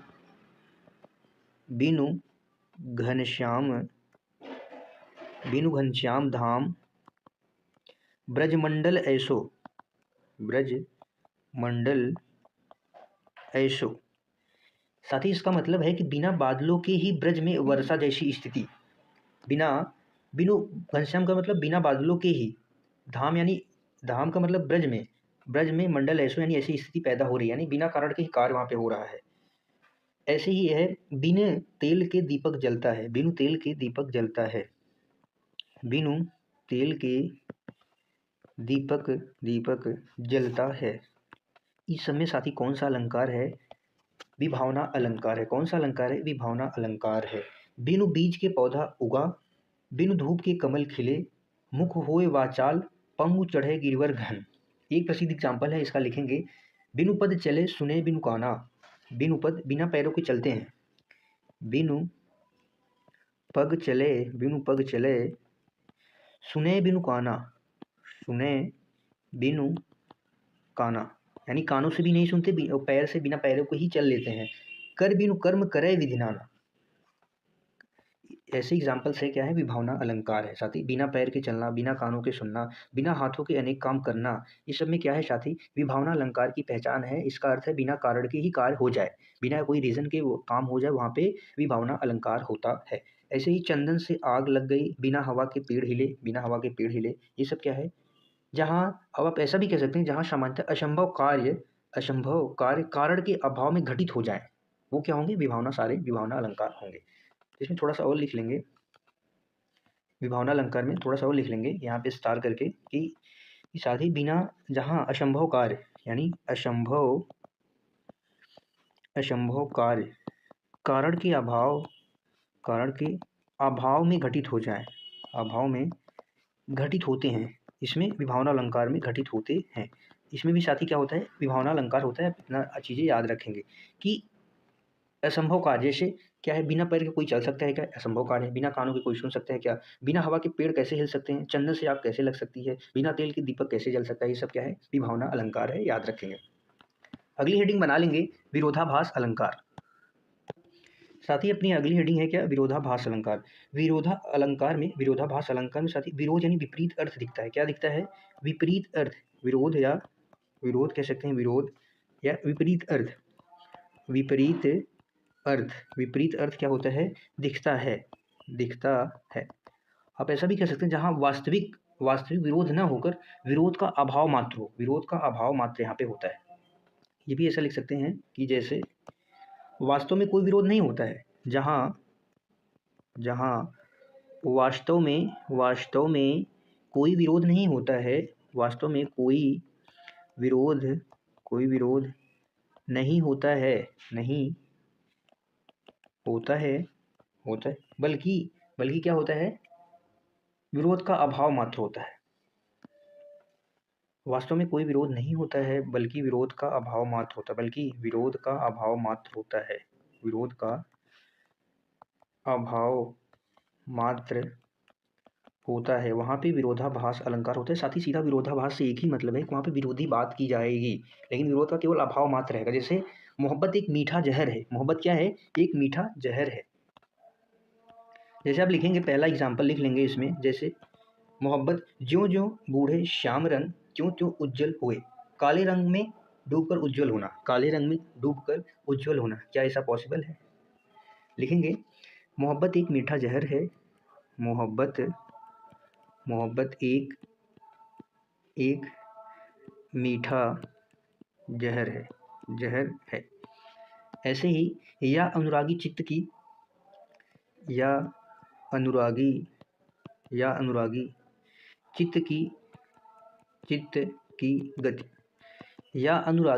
गति समझे न कोय।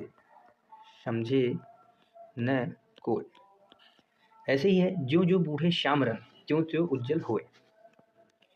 ज्यों ज्यों बूढ़े श्याम रंग, त्यों त्यों उज्जवल होए। इसमें साथी कौन सा अलंकार है? सब में विरोधाभास अलंकार है। काले रंग में डूबकर उज्जवल होना, ठीक है, याद रखेंगे। अगली हेडिंग हम बना लेंगे साथी, मानवीकरण अलंकार। कौन सा अलंकार? मानवीकरण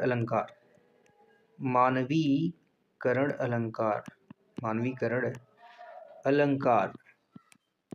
साथ ही मानवीकरण अलंकार में निर्जीव को सजीव की तरह पेश किया जाता है। निर्जीव को जिसमें जीव न हो, निर्जीव को सजीव की तरह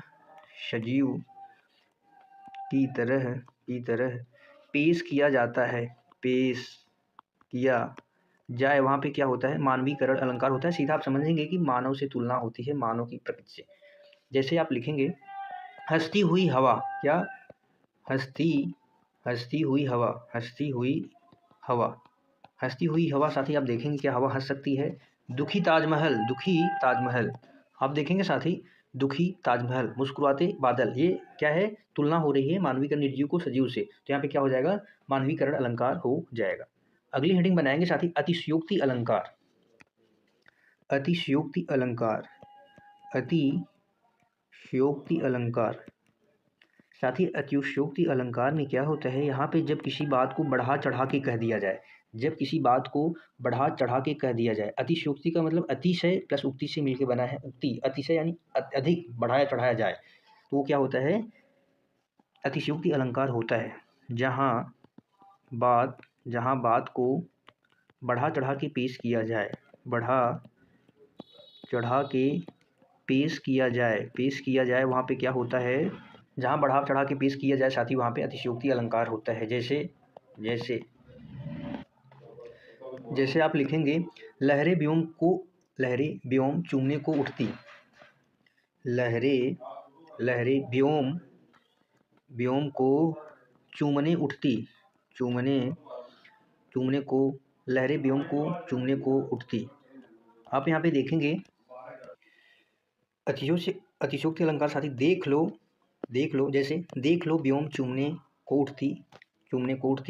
आगे नाला पड़ा पार, घोड़ा कैसे उतरे पार, राणा ने सोचा इस पार, तब तक चेतक था उस पार। यानी बढ़ा चढ़ा के जाती बात की जाए, वहाँ पे अतिशयोक्ति अलंकार होता है। देख लो साकेत नगरी यही स्वर्ण में मिलने गगन को जा रही है, ये सब क्या है, अतिशयोक्ति अलंकार के उदाहरण है। अगली हेडिंग बनाएंगे व्यतिरेक अलंकार, व्यतिरेक अलंकार। साथ ही यहाँ पे उपमान की अपेक्षा उपमेय की श्रेष्ठता होती है। उपमान की क्या होती है, केवल अपेक्षा होती है, और उपमेय की क्या होती है, श्रेष्ठता होती है। उपमान उपमेय में बदल दिया जाए, अर्थात उपमेय को छोटा कर दिया जाए। किसको, उपमेय को छोटा कर दिया जाए, तो ये क्या होता है, व्यतिरेक अलंकार होता है। आप ऐसा भी कह सकते हैं बेहतरीन अलंकार उपमा का उल्टा होता है। ये कौन सा अलंकार इसमें होता है, साथ ही ये लुप्तोपमा जो अलंकार होता है वही होता है, लुप्तोपमा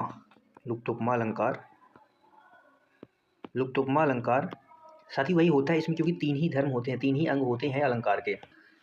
इसमें साथ ही क्या होता है, उपमान की उपेक्षा होती है, उपमान की उपेक्षा। और उपमेय क्या होता है, उपमेय की श्रेष्ठता होती है।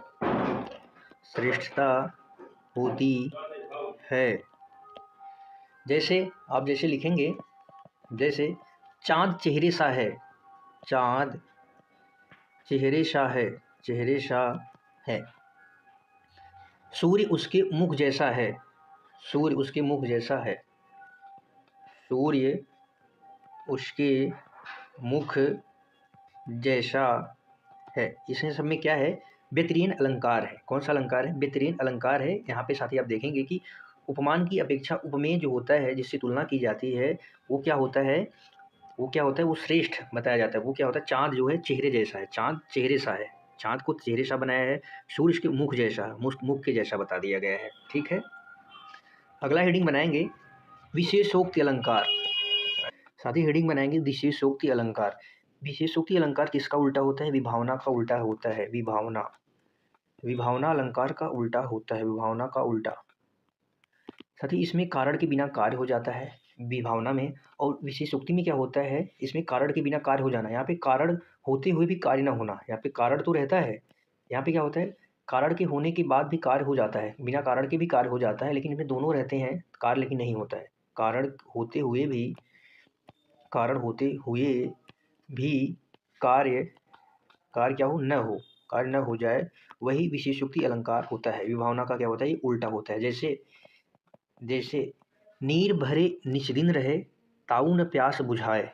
नीर भरे निष्दिन रहें, ताऊ न प्यास बुझाए।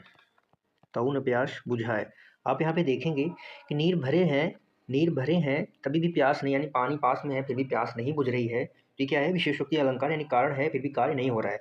ऐसी प्रसिद्ध एग्जाम्पल है, देखो दो दो मेघ बरसते मैं प्यासी की प्यासी, दो दो बादल बरस रहे हैं फिर भी प्यासी की प्यासी हैं। ये क्या है? कारण के बिना भी कार्य नहीं हो रहा है, तो यहाँ पे कौन सा अलंकार है? विशेषोक्ति अलंकार है। अगला हेडिंग बनाएंगे प्रतीप अलंकार। कौन सा अलंकार? प्रतीप अलंकार। प्रतीप अलंकार साथी यह उपमा अलंकार का उल्टा होता है। यह उपमा अलंकार का उल्टा होता है, अर्थात जो पूर्वोपमा अलंकार होता है, पूर्वोपमा अलंकार, जो अलंकार का पहला भेद है उपमा का, वही होता है इसमें, यानी चारों गुण निहित होते हैं। चारों जो गुण होते हैं निहित होते हैं। अभी हमने पिछले कक्षा में, अभी पिछले में देखा, जो एक बेहतरीन अलंकार होता है वो लुप्तोपमा अलंकार होता है, उसमें 3 ही गुण निहित होते हैं, और प्रतीप में पूर्वोपमा अलंकार होता है। इसमें छोटी सी परिभाषा लिख लेंगे, छोटा सा एक पॉइंट लिखेंगे कि उपमेय उपमान का परिवर्तन, उपमेय उपमान का परिवर्तन यदि विपरीत हो, उपमेय उपमान का विपरीत हो, उपमान के विपरीत या परिवर्तन और इसमें साथ ही क्या होते हैं? चारों गुण, 4 गुण यानी अंग, आप ऐसे कह सकते हैं, चारों अंग मौजूद हो, वही क्या होते हैं? प्रतीप अलंकार होते हैं। जैसे हमने कहा, नेत्र के समान सुंदर कमल, नेत्र के समान सुंदर कमल, नेत्र के समान सुंदर कमल, नेत्र के समान सुंदर कमल है। आप यहाँ पे देखेंगे, नेत्र के समान सुंदर कमल, कमल कैसे हैं? नेत्र भी सुंदर है, नेत्र के समान सुंदर कमल के समान, ये सब क्या है? वाचक शब्द हैं। उपमान, उपमेय, और ये साधारण गुण हो गया सुंदर। इसमें चारों गुण निहित है, वो क्या है? प्रतीप अलंकार है। क्या है? प्रतीप अलंकार है। जैसे इसमें और लिखेंगे, चंद्रमा मुख के समान सुंदर है, चंद्रमा मुख के समान सुंदर है। आप यहाँ पे देखेंगे साथी, समान के समान क्या है? वाचक शब्द है। सुंदर क्या है? साधारण धर्म हो गया। चंद्रमा और मुख क्या हो गए? उपमेय और उपमान हो गए। क्या हो गए? उपमेय और उपमान हो गए। चंद्रमा क्या है? उपमेय, मुख क्या हो गया?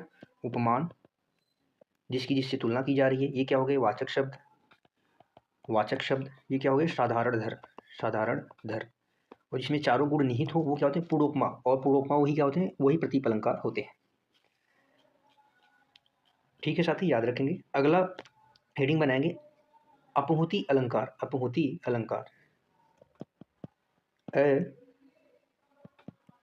अपहुति अलंकार।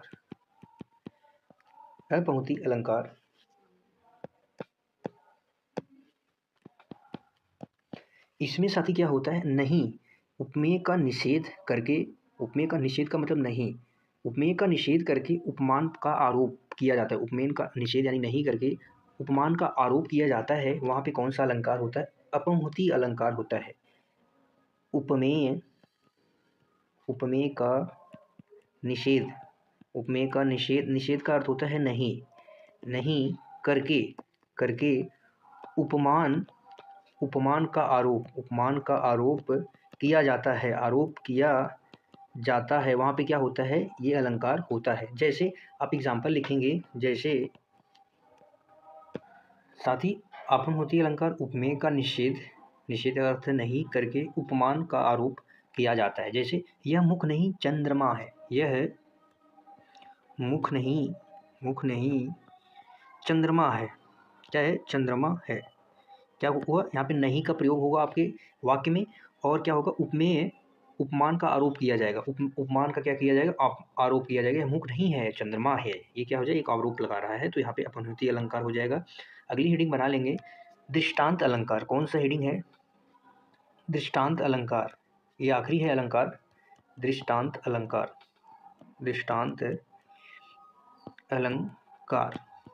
साथ ही दृष्टांत अलंकार में क्या होता है? उपमेय और उपमान के साधारण धर्म में बिंब प्रतिबिंब होता है। बिंब प्रतिबिंब होता है कि मतलब, अभी उदाहरण से जैसे करेंगे, एक ही म्यान में 2 तलवारें कभी नहीं रह सकती हैं, किसी और पर प्रेम नारियां पति का क्या सक सकती हैं। एक साथी क्या है? दृष्टांत अलंकार, यानी उपमेय उपमान के साधारण धर्म में प्रतिबिंब होता है, बिंब और प्रतिबिंब होता है।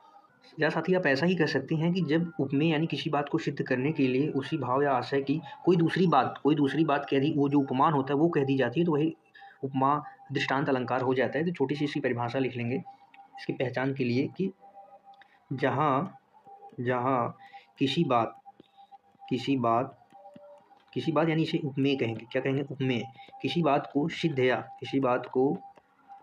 या स्पष्ट करने के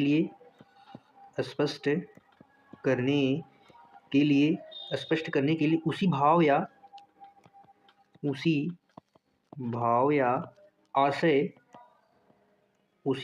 आशय की कोई दूसरी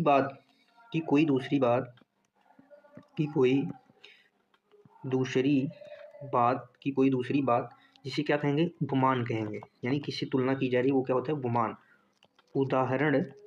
उदाहरण के रूप में कही जाए।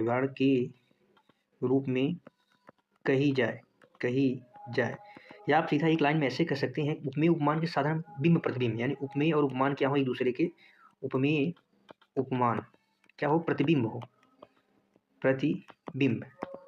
हो, यानी इससे क्या हो? तुलना हो। उसके लिए उपमेय की तुलना के लिए कोई उपमान की एक बात कही जाए, वही क्या होता है? दृष्टांत अलंकार होता है। जैसे हम उदाहरण से समझेंगे। जैसे बिंब प्रतिबिंब का अर्थ आप वैसे समझिए, किसी वाक्य का बिंब प्रतिबिंब दूसरे वाक्य पे दिखता है, यानी छाया की तरह। बिंब प्रतिबिंब का मतलब लिख लेंगे छाया की तरह। क्या होता है? ये प्रतिबिंब का मतलब छाया की तरह। ठीक है साथी। जैसे एग्जाम्पल, जैसे एक ही म्यान में दो तलवारें कभी नहीं रह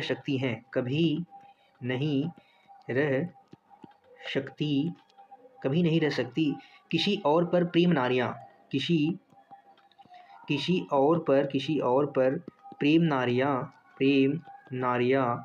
नारियां पति का क्या सह सकती हैं? पति का क्या सह सकती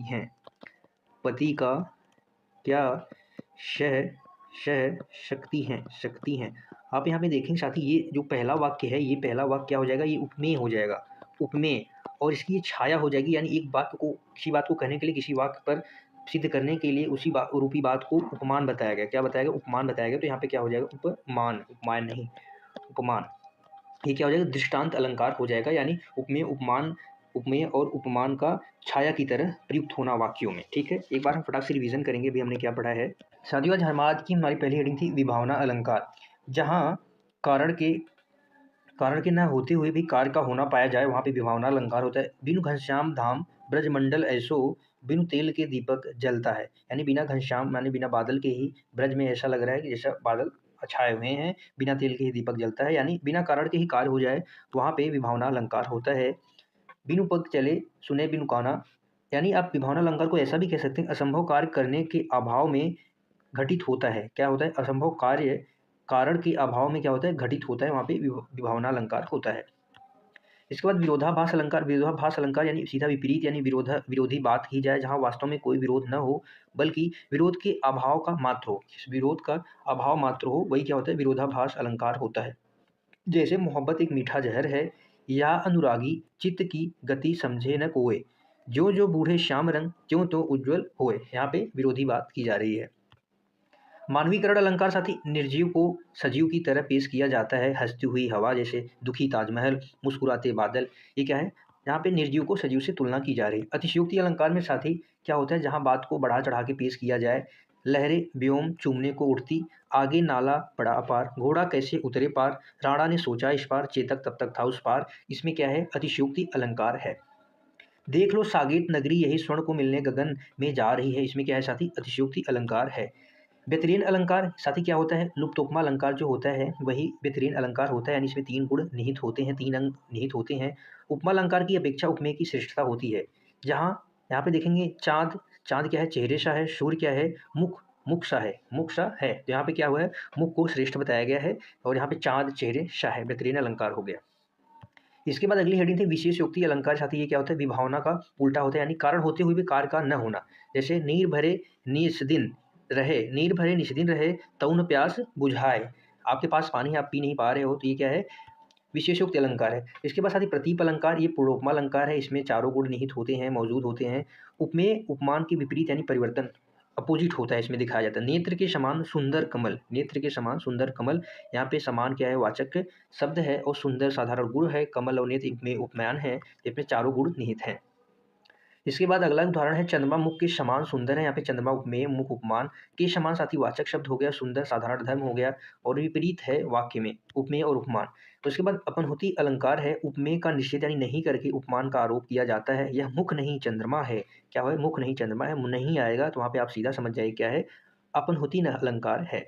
इसके बाद अगला अलंकार था आज का आखिरी जो था दृष्टांत अलंकार। उपमेय उपमान, क्या उपमेय उपमान की प्रतिबिंबी होगी। प्रतिबिंब का मतलब होता है छाया की तरह, जहाँ किसी बात उपमेय को सिद्ध या स्पष्ट करने के लिए उसी भाव या आशय की कोई दूसरी बात जो उपमान होता है उदाहरण के लिए की जाएगी, वो क्या होता है, दृष्टांत अलंकार होता है। आप देखेंगे जैसे एक ही म्यान में दो तलवारें कभी नहीं रह सकती हैं, ये उपमेय की संज्ञा यहाँ पे दी गई है।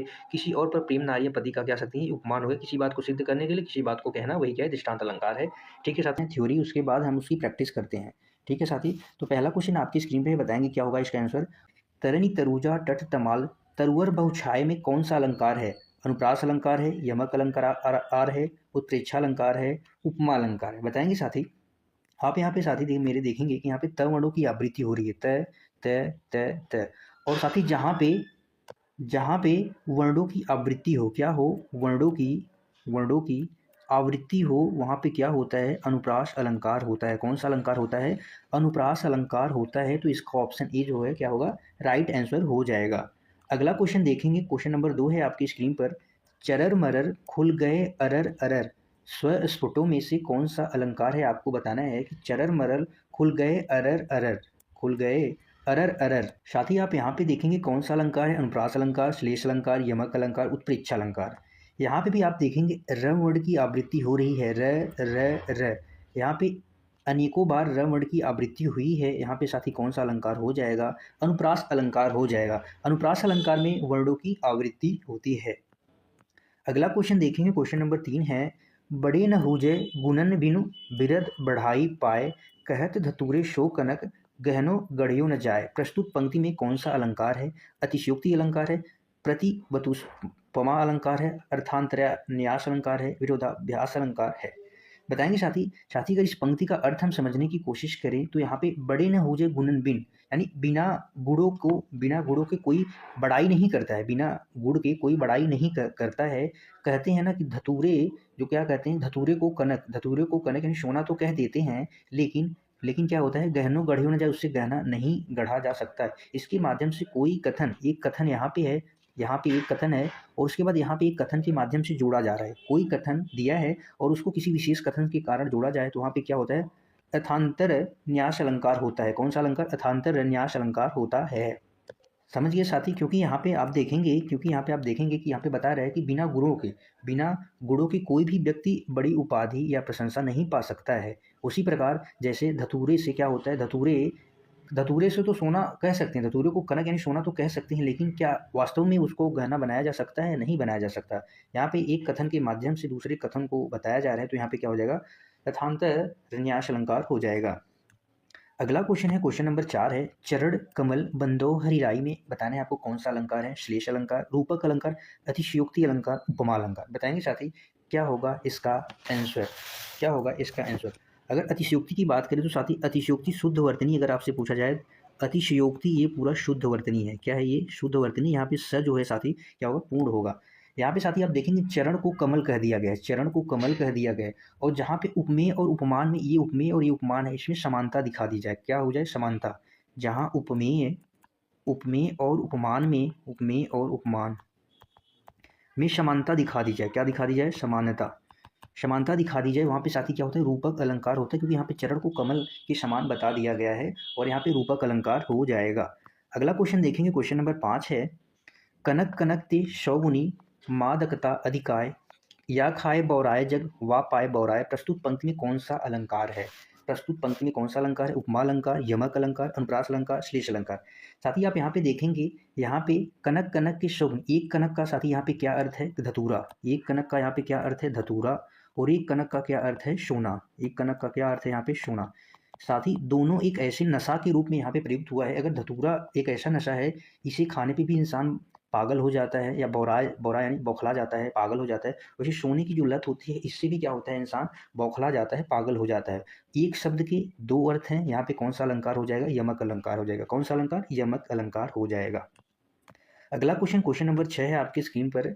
नवल, सुंदर, श्याम शरीर में कौन सा अलंकार है? उल्लेख अलंकार, उपमा अलंकार, रूपक अलंकार, अतिशयोक्ति अलंकार। बताएंगे साथी। साथी आप यहाँ पे देखेंगे नवल का अर्थ होता है नया, नवल को हम नया कहते हैं। यहाँ पे सुंदर और श्याम, सुंदर और श्याम, सुंदर श्याम मतलब काला, श्यामला जैसा भी कह सकते हैं। शरीर, यहाँ पे शरीर की विशेषता बताई जा रही है, श्याम है, सुंदर है, नया है। तो यहाँ पे क्या हो रहा है? उल्लेख किया जाए, शरीरों का वर्णन अनेक रूपों में, शरीरों का वर्णन अनेकों रूपों में, यानी जिसका वर्णन हो, जिस काव्य पंक्ति में रूपों का वर्णन किया जाए, वहाँ पे उल्लेख अलंकार होता है। जैसे एक प्रसिद्ध उदाहरण है कि तू रूप है किरण में, सौंदर्य है सुमन में, तू प्राण है पवन में, विस्तार है गगन में। यहाँ पे सारी सौंदर्यता का वर्णन किया जा रहा है, तो यहाँ पे जिस रूपों का सौंदर्य का वर्णन किया जाए, वहाँ पे उल्लेख अलंकार हो जाएगा, याद रखेंगे। अगला क्वेश्चन है, दिवसावसान का समय मेघ में आसमान से उतर रही है, वह संध्या सुंदरी परीसी धीरे धीरे धीरे। प्रस्तुत पंक्ति में कौन सा अलंकार है? प्रस्तुत पंक्ति में कौन सा अलंकार है? परी धीरे धीरे। आप यहाँ पे साथी एक चीज नोटिस करेंगे कि यहाँ पे किसी किसी प्राकृतिक प्राकृतिक पदार्थों को यहाँ पे आप देखेंगे, जहाँ पे संध्या, संध्या यहाँ पे आप देखेंगे संध्या, संध्या का परिशी, यहाँ पे परिशी, सुंदर परिशी तुलना की जा रही है। किससे तुलना कीजिए? परिशी। यहाँ पे संध्या क्या है साथी? प्राकृतिक पदार्थ है। क्या, कैसा पदार्थ? प्राकृतिक पदार्थ है, प्राकृतिक पदार्थ है।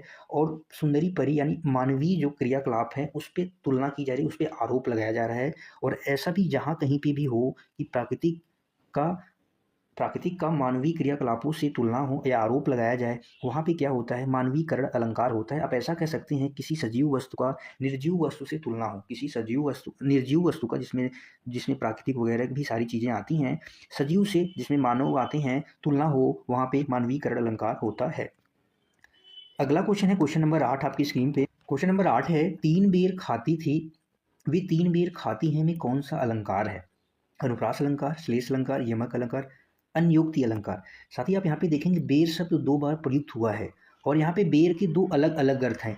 एक बेर का मतलब यहाँ पे बार हो गया, और एक बेर का मतलब है कि बेर खाती हैं। बेर एक फल का नाम है, बेर ये क्या है? फल का नाम है, बेर खाती हैं। जब एक से अधिक शब्द यानी दो शब्द का अलग अलग दो जगह पे उनका अर्थ हो जाए, अलग अलग अर्थ में वो प्रयुक्त हों, तो क्या हो जाएगा? यमक अलंकार हो जाएगा। कौन सा अलंकार हो जाएगा साथी? यमक अलंकार हो जाएगा। अगला क्वेश्चन देखेंगे, क्वेश्चन नंबर 9 है आपकी स्क्रीन पर। अब अली रही गुलाब में, अपत कटीली डार में कौन सा अलंकार है? उपमा अलंकार, उत्प्रेक्षा अलंकार, अन्योक्ति अलंकार, अतिशयोक्ति अलंकार। साथ ही आप यहाँ पे देखेंगे, यहाँ पे अब अली रही गुलाब में, अपत कटीली डार, कटीली डार वाला गुलाब क्या है साथी? कटीली डार वाला गुलाब के माध्यम से अब अली रहे गुलाब में अपत कटीली डार के माध्यम से किसी दुखी व्यक्ति की स्थिति का उल्लेख हो रहा है, किसी व्यक्ति की स्थिति को यहाँ पे बताया जा रहा है। तो वहाँ पे क्या होता है? अंशयोक्ति अलंकार होता है, अन्योक्ति अलंकार होता है। अन्योक्ति अलंकार में साथ ही किसी पंक्ति के माध्यम से, किसी अदर पंक्ति के माध्यम से किसी चीज़ को प्रस्तुत करना या बताना, वही अन्योक्ति अलंकार होता है, याद रखेंगे।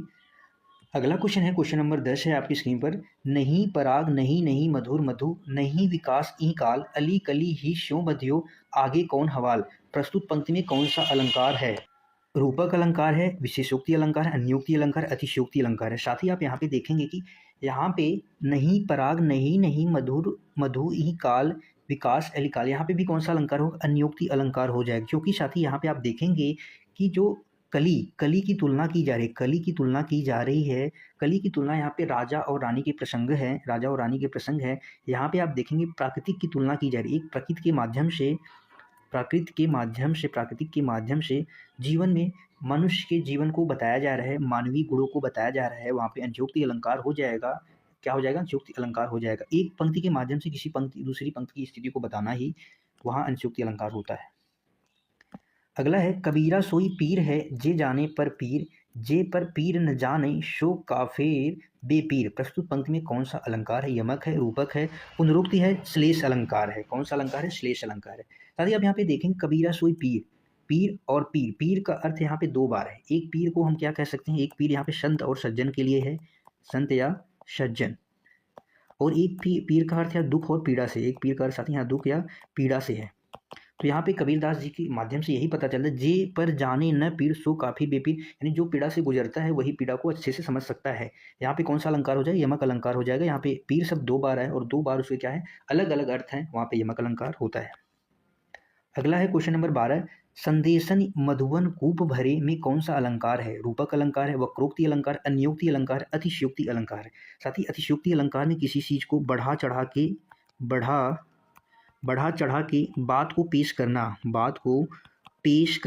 पेश करना क्या होता है, अतिशयोक्ति अलंकार। संदेशन यानी संदेश मिला, मधुबन कूप भरे का मतलब है कि सारे जो कुएं थे वो भर गए, सारे जो कुएं थे भर गए। साथ ही अगर इसकी हम बात करें तो इसमें गोपियाँ अपने सखी से कहती हैं कि उनके द्वारा जो भेजे गए संदेश हैं उसमें क्या बता रहे हैं कि मथुरा जो है, मथुरा पूरा कुएं से भर गया, मथुरा के जो सारे कुएं हैं वो भर गए हैं। यानी ऐसा पॉसिबल थोड़ी ना है कहीं जगह पे किसी स्थिति का कोई सारे कुएं भर गए, उस स्थिति को यहाँ पे बताया जा रहा है। और यहाँ पे क्या हो जाएगा, अतिशयोक्ति अलंकार हो जाएगा। संदेश यानी मिला, मधुबन कूप भरे यानी सारे कुएं भर गए, मथुरा के सारे कुएं भर गए। अगला क्वेश्चन देखेंगे, क्वेश्चन नंबर 13 है आपकी स्क्रीन पे, क्या होगा इसका आंसर, पटपीठ मानव तड़ित रुचि सूचि नयमि जनक सुतावरम में कौन सा अलंकार है, उपमा, रूपक, उत्प्रेक्षा, उदाहरण अलंकार, कौन सा अलंकार है बताएंगे साथ ही अगर हम बात करें पटपीठ का अर्थ यहाँ पे है पीले वस्त्र से। कैसे वस्त्र से, पीले वस्त्र से है। और साथ ही तड़ित रुचि का अर्थ यहाँ पे बिजली की चमक से है। क्या किसे है, बिजली की चमक से है। यहाँ पे पीले वस्त्र के समान बिजली की चमक को यानी समानता बताइए। क्या बताइए, समानता। पीले वस्त्र के समान क्या बताई गई है, क्यों आरोप लगाया गया है, समानता बताई गई है। और यहाँ पे मनहु मानो जनहु जानो जहाँ पे साथी प्रयुक्त हो वहाँ पे क्या होता है, उत्प्रेक्षा अलंकार होता है। इसमें मनु मानो जनु जानो जनहु मनो ज्यों त्यों ये शब्द क्या होते हैं, प्रयुक्त होते हैं, वहाँ पे उत्प्रेक्षा अलंकार होता है, याद रखेंगे। यहाँ पे पीले वस्त्र को बिजली की चमक के रूप में समानता या माना गया है, ठीक है। और यहाँ पे मानव शब्द भी प्रयुक्त हुए हैं, तो यहाँ पे उत्प्रेक्षा अलंकार हो जाएगा। अगला क्वेश्चन है क्वेश्चन नंबर 14, रहीमन जो गति दीप की कुल कपूत गति सोए, बारे उजियारो लगे बढ़ो अधेरो होए, प्रस्तुत पंक्ति में कौन सा अलंकार है, उपमा है, रूपक है, यमक है, श्लेष अलंकार है। साथ ही यहाँ पे आप देखेंगे कि एक दीपक है, दीप के लिए बताया गया है, दीपक के बारे में यहाँ पे बताया गया है, दीपक के लिए यहाँ पे बताया गया है। यहाँ पे एक दीपक के लिए बारे का अर्थ है साथी जलने पर, क्या है, एक बारे दीपक के लिए यहाँ पे जलने पर है। और एक बढ़े का अर्थ है क्या, बढ़े का अर्थ बुझने पर। जैसे ही दीपक के जलने पर उजाला होता है, बुझने पर उजाला होता है, और वैसे ही जैसे जलने पर उजाला और बुझने पर अंधियारा होता है, वैसे ही साथी कपूत के लिए भी कहा गया है कि बारे यानी उसके जो बारे यानी बचपन, जब उसका बचपन आता है तो वो एक खिला मतलब प्रसन्नता आती है, और जैसे ही वो बड़ा होने पर क्या होता है कि अंधेरा सा छा जाता है। कैसा छा जाता है, अंधेरा सा छा जाता है। अनेक अर्थ के माध्यम से हर एक शब्द के अनेक अर्थ हो, वहाँ पे श्लेष अलंकार होता है। अगला क्वेश्चन देखेंगे, क्वेश्चन नंबर 15 है, ध्वनिमयी कर के गिरि कंदरा कलित कानन केली निकुंज को प्रस्तुत पंक्ति में कौन सा अलंकार है, छेकानुप्रास, वृत्यानुप्रास, लाटानुप्रास, यमक अलंकार। साथ ही आप यहाँ पे देखेंगे कि कंदरा में क केली कंज क वर्ण की आवृत्ति मिल रही है, क की ग की न की आवृत्ति मिल रही है, किसकी, क की ग की न की आवृत्ति मिल रही है। जब कोई वर्ण की आवृत्ति कई बार हो तो हमें वृत्यानुप्रास अलंकार होता है। अनुप्रास अलंकार का भेद है, अनुप्रास अलंकार का भेद है, जब वर्णों की आवृत्ति हो और कई वर्णों की आवृत्ति हो वहाँ पे वृत्यानुप्रास अलंकार होता है। अगला क्वेश्चन है, कुंद इंदु सन देह उमा रमन वरुण अमन में कौन सा अलंकार है, श्लेष, उपमा, अनुप्रास और रूपक अलंकार, बताएंगे साथी। यहाँ पे साथी कुंद का अर्थ फूल है, कुंद को फूल, और इंदु क्या है, चांद। फूल को चांद की समान तुलना की गई है, चांद के जैसा बताया गया है। यहाँ पे शन आप देखेंगे, सन किसको कहते हैं, वाचक शब्द है शन, समान या जैसा। ये साथी क्या है, वाचक शब्द है। कैसा शब्द है, वाचक शब्द है। और उपमा अलंकार में आप देखते हैं कि सा सी से जैसा वाचक शब्द प्रयुक्त होते हैं, वहां पे साथी क्या होता है, उपमा अलंकार होता है। अगला क्वेश्चन है क्वेश्चन नंबर 17 आपकी स्क्रीन पर, जहां बिना कारण के कार्य का होना पाया जाए वहां कौन सा अलंकार होता है। जहां बिना कारण के कार्य हो जाए, जैसे बिनु पग चले सुने बिनु काना, बिना पैरों के चल लेते हैं, बिना कानों की सुन लेते हैं वहाँ पे कौन सा अलंकार हो जाएगा? विभावना अलंकार। विभावना अलंकार बिना बिना कारण के ही कार्य हो जाए वहाँ पे विभावना अलंकार होता है। अगला क्वेश्चन है, जहाँ उपमेय में अनेक उपमानों की शंका हो। आप शंका से समझ सकते हैं यहाँ पे क्या हो? संदेह। क्या हो? संदेह। जहाँ अनेक उपमानों की शंका हो वहाँ पे कौन सा अलंकार होता है? संदेह अलंकार होता है। जैसे नाचत नुपुर की ध्वनि में नागिन का भ्रम। नाच रहे हैं नुपुर की ध्वनि में लेकिन नागिन का ध्वनि का भ्रम है, तो ये क्या है? संदेश अलंकार है। अगला क्वेश्चन देखेंगे, आज का आखिरी क्वेश्चन आपकी स्क्रीन पर है। भारत के सम भारत में कौन सा अलंकार है? रूपक, अनन्वय, उपमा, यमक। साथ ही अनन्वय अलंकार की बात करें तो उपमेय और उपमान अगर न हो, जहाँ उपमेय और उपमान को एक समान दिखाया जाए, एक समान हो, क्या हो? तुलना के लिए एक समान हो, यहाँ पे वहीं पे क्या होता है? अनन्वय अलंकार होता है। इसका आंसर हो जाएगा ऑप्शन बी। उपमेय और उपमान